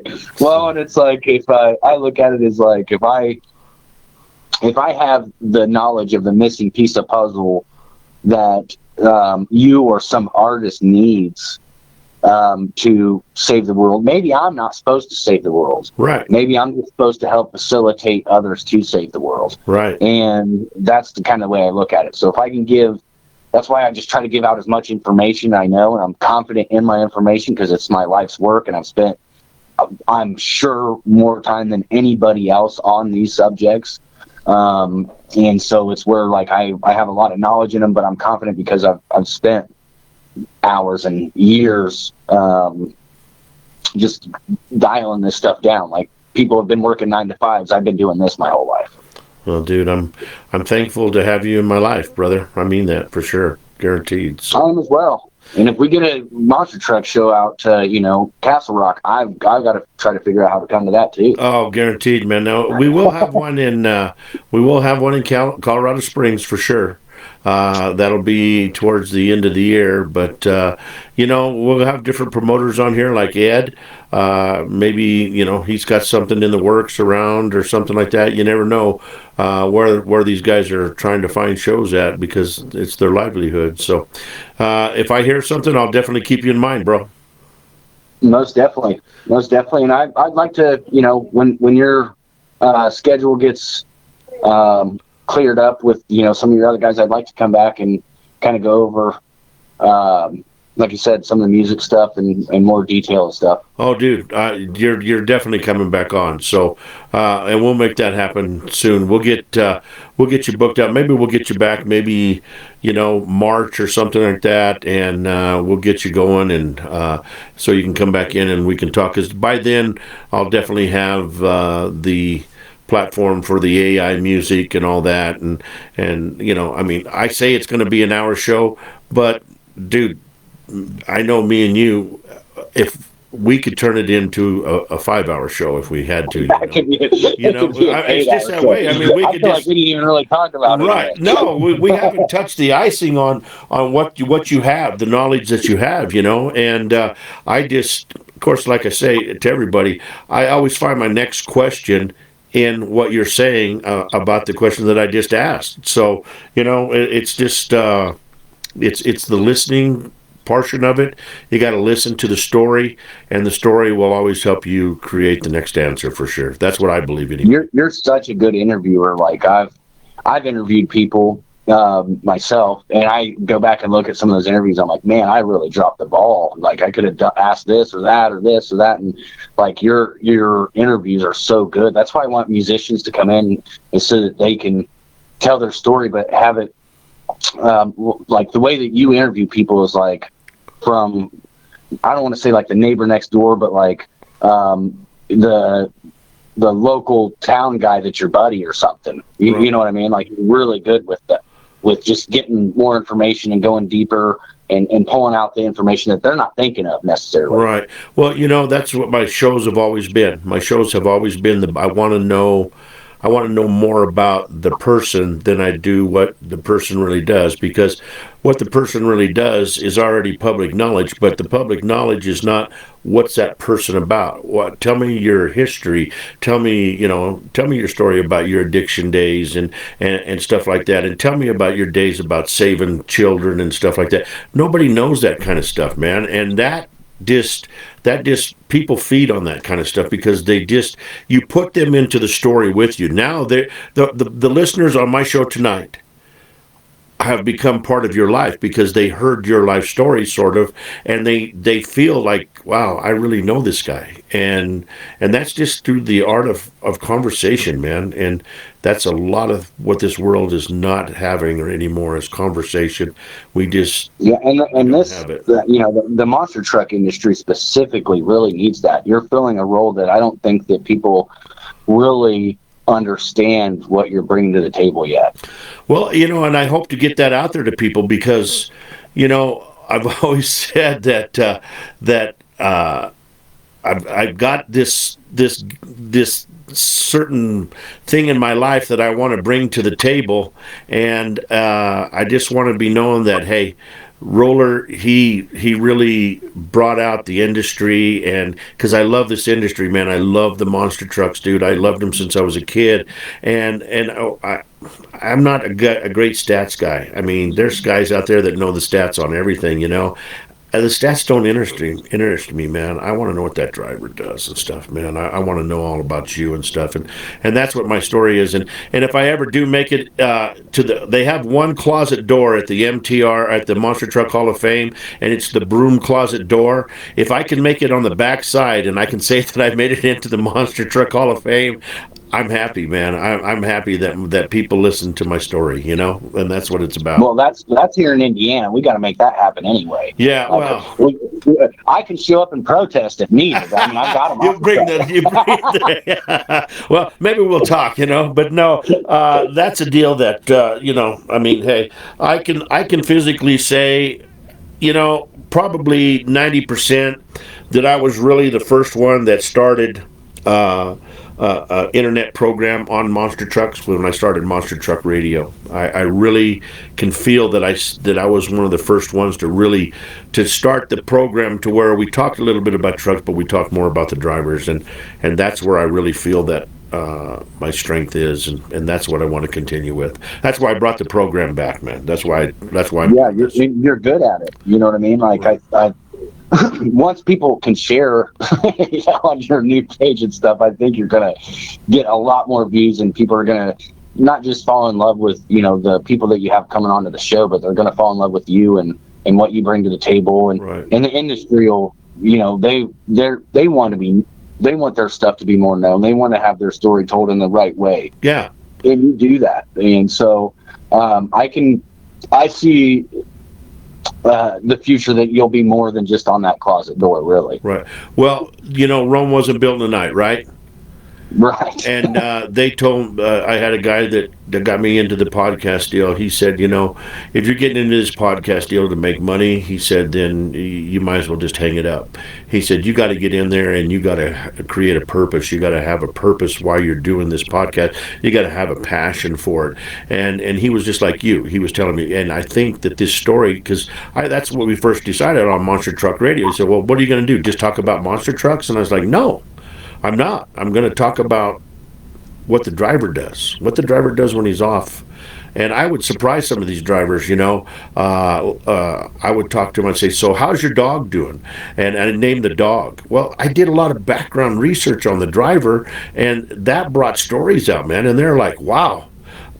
You know about my dog? And I'm like, well, yeah, dude, that's my job. That's what I have to do to make this a good show. I want people to know that you raise German Shepherds, and your favorite German Shepherd was this dog, and this is what you do, and I, you know, that's what people want to know, and so that's my mission, brother. That's what my mission is. Most definitely. Well, I think you're right on your mission, and I look at it as like for my mission as well. You know, I tell people the same thing. Like, if you want to be a copycat version of me, let me tell you, it doesn't pay much. No, it doesn't. I can show you my bank account.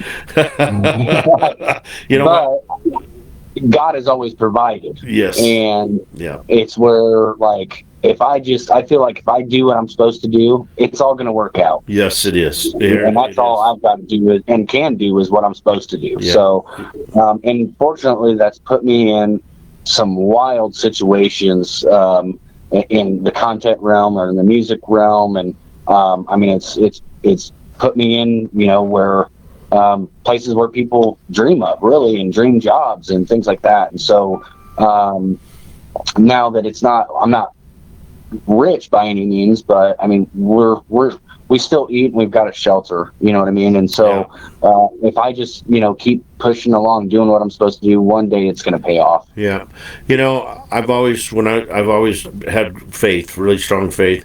And I always have prayed, you know, God, I don't care if you make me wealthy or not. I want to be able to provide for my family and to be liked in the community and to bring good good word to the people, you know, and so far, I think I'm kind of following my life's work. So that's what it's all about.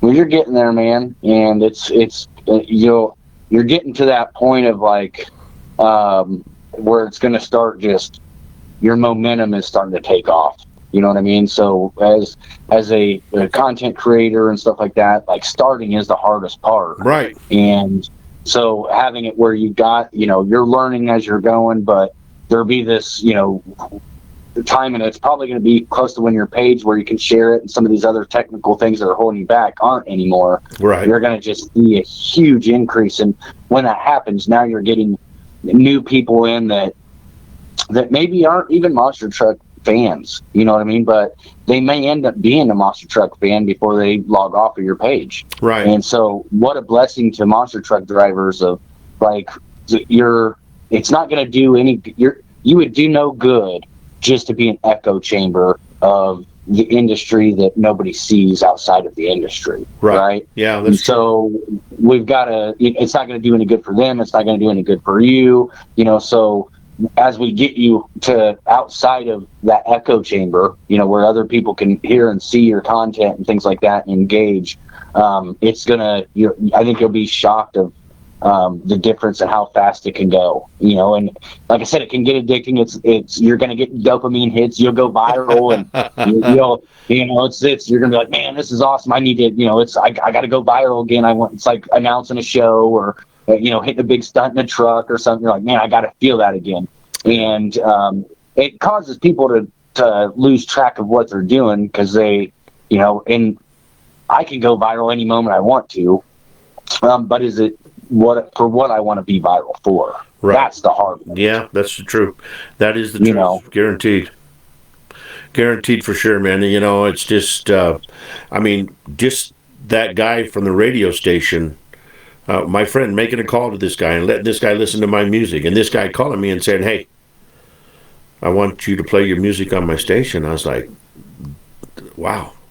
That's a blessing. That's so cool. It is, man. I mean, and it's cool, from like I was telling you about that sponsor of like, you reach out for sponsors and stuff like that, or as a musician to be on the radio and all of these things that you want to do, and maybe they don't pan out, maybe they do, but like when someone hits you up organically because of someone pushing your name or something like that, like that's a different kind of feeling that you get from that. It is, man. It was an honor, and it was on my birthday too. So I was like, "Yes, thank you." I turned 65 years old, and I finally get a really cool experience like that, man. And he's like, "Well, I need you to do this and this and this," and boom, and I was already doing it. I was like, the phone was still not even hung up yet, and I was already doing all these emails and all this stuff, and I got on and made my commercial right fast. I sent it to this buddy of mine, and he put background music into it and stuff, and he sent it back to me, and it's all off to him, and I would have had it to him yesterday, but I was putting the wrong email address in, so it's what it is. So, but and that shows like it's never too late. No, you know what I mean? It's like, not. Never too late. Never too late. Never too late. Never. And I thank my buddy Texas Rich for pushing me into this podcast. I met him through my magazine article, man. He called. I was on Facebook one night and it said, "Hey, how would you like to have your truck in a magazine?" I was like, "Yeah, right. Nobody will ever pick my truck." And boom, he calls me on a Sunday and he's like, "This is Texas Rich. I want to have you in my magazine." I was like, "What? Did I hear you right?" And he's like, "Yeah." I said, "But my truck is just a truck. It's nothing." He goes, "No, I love your truck. I love the story behind your truck." And he said, I want to do an article on it." And I was like, "Well, cool. Well, we're best friends now, man." And, we sit down and talk like me and you do, man. And he's helped me out with so much, and I've helped him. And, I make songs for him, and he plays them on his show and stuff like that. When Charlie Kirk got shot, I made a song and I sent it to him. And, I said, "This is yours to play. Do with what you want with it, man." And he was in depressed mood, and that song just boom, it helped him out a bunch, man. It really did. So that's what it's all about, Well, you've got purpose, and it's where you're affecting people's lives in a good way. So Well, hopefully. definitely don't give up, man. You're on your way, and there'll be a lot of learning experiences compared to those old house party days. Yeah, exactly, exactly. Yeah, exactly. My It's a grandpa. little bit of a different world. Yeah, but my you grandpa. can still have an online party. That's right. Yeah, my grandpa's words come out to me all the time now. He called me Wolfman, and he's like, Wolfman, you're going to be in front of people one day. And I never knew what that meant. And then one day I was doing a monster truck show, and I was like, Grandpa, you're right. I'm in front of people, and it's just something that I've loved to do, and I have a passion for. So I'm going to continue on, but I'm going to let That's you go. like those poems my grandpa did. So when I came up with that invention, Right. I was so upset, and I walked in to tell my wife about it. And as I opened the door, I'd had this poem of my grandpa's sitting in the laundry room for years, and I'd read it. It made sense, but it didn't make sense in a sense. And as soon as I opened the door and walked into the laundry room, I saw that, and it almost brought a tear to my eye of like, it clicked right there. Like, oh my gosh, now I get it. I get it. That's the moment it was supposed to click, right? Right, exactly. Yeah. So as an artist, I feel that I don't really push my music too much, or it's all grassroots. Not at all. Like I look at it as like, I know that people will hear it the day I die. Yeah. Because that's just the music industry, but like, if you're supposed to hear it on your own time frame. So if I try to push it and send it to you, and stuff like that, maybe I'm messing up God's timeline or something. Yeah. Well, it happens. It happens when you do. It's just like this book I have right here. This book is full of every song that I ever wrote. It's the lyrics, it's the notes, it's the scribbles, it's everything. It's the production, everything in the world. Now, this book might not mean nothing to me, to my kids, but maybe one day when this book goes to my granddaughter, somebody will say, hey, your grandpa was Roller, right? And she'll say, yeah, he was. And, well, he wrote a song or something, and we really like this song. But here it is right here, man. This is it right here, and it's all in this book right here for her or for whoever. So, Now keep that. That's a museum piece. Oh, really? Well, it's just, I don't know if it's a museum piece or whatever it is, but it's something that maybe if I get Alzheimer's, that I can say, well, see, Grandpa, you did write music here, or something like that. But no, that's what I just started saving all that for some reason, and something told me to do that, and that's what I did. So that's what it is. I wish I had that of all my songs. Yeah. So definitely keep doing that, because I've looking back, I wish that there's some songs like the Doctor's Pushing Pills song. I made a song about it. I did it live. But a lot of my stuff I just did live. I didn't I would just go and perform it live right on the internet. I wouldn't even wait to go to the studio and stuff like that. And so there's some of those songs that, as they took my pages, they took a lot of content and prank calls and stuff that I probably won't be able to recreate in the same way. But I wish I had, so keep all that. Oh yeah, I'm going to for sure, man. I spend a couple hours a day going in through here and making sure that everything has the lyrics and everything in it. Because even the little notes that I scribble, like in the middle of the night, I scribble a note, and that's even in there, and it'll just say the name of a song or something like that. So all that stuff's there, and that's the way it is. Well, that's beautiful. I'm sorry that your interviewee didn't have technical difficulties or whatnot and wasn't here, but I'm glad I was able to come up and kind of fill some time for you and tell a little bit of my story and talk with you some more. Well, dude, I look at it this way, okay? Rob French is a good friend of mine. We'll have him back on the show again. It just wasn't. It wasn't the plan. It wasn't God's plan, okay? Rob French wasn't supposed to be on tonight. You were supposed to be on, and that's just the way it is. That's the way I look at it, and that's the way I'm going to roll with it, and nobody in this world going to change it any different. That's the way it is, and it's all because of the man upstairs, brother. Right. So I appreciate it. I appreciate your work, man.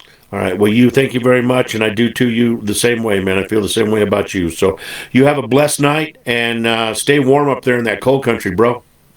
Yeah, we're trying. I noticed I was going to comment earlier. I only complain about it being cold when it's cold. Well, that's the truth. That's what we do.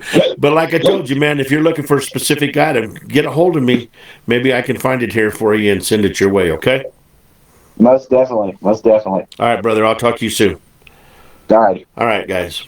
All right, guys. Well, that does it, man. That was a great show. I know Rob French would have definitely been here and been on the show if he could, but there's something that didn't allow him to do that, and you know what? That's okay. I mean, I don't have a problem with that in any way, shape, or form. Things happen in life, and we just have to go on, and we have to deal with it, and we have to make the best of it. And I feel tonight that we did make the best of it, and that's just what it is. So I hope you guys enjoyed the show tonight. I know it's getting late. Everybody needs to probably head that way to the bed and get some sleep. So I'm just going to go ahead and go clear right into the outro, and we're going to call this one a wrap. So peace out, everybody. I love you, and I'll talk to you soon. Don't forget now, next Sunday on the 18th, Mr. Ed Beckley, and that's going to be a good one too, man. We'll talk to you guys soon. This here's Roller, and yes, it was a good time, Boggin, for sure. So we'll talk to you soon, and you guys all have a blessed day. See you on Sunday. Bye-bye.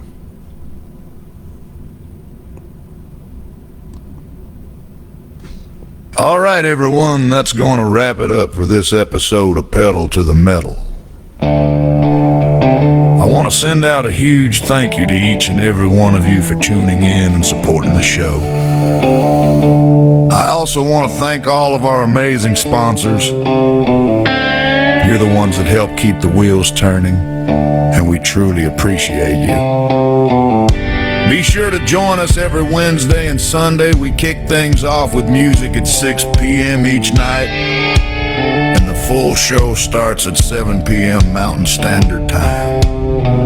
Until next time, keep the pedal down, heads high, and we'll see you at the next show.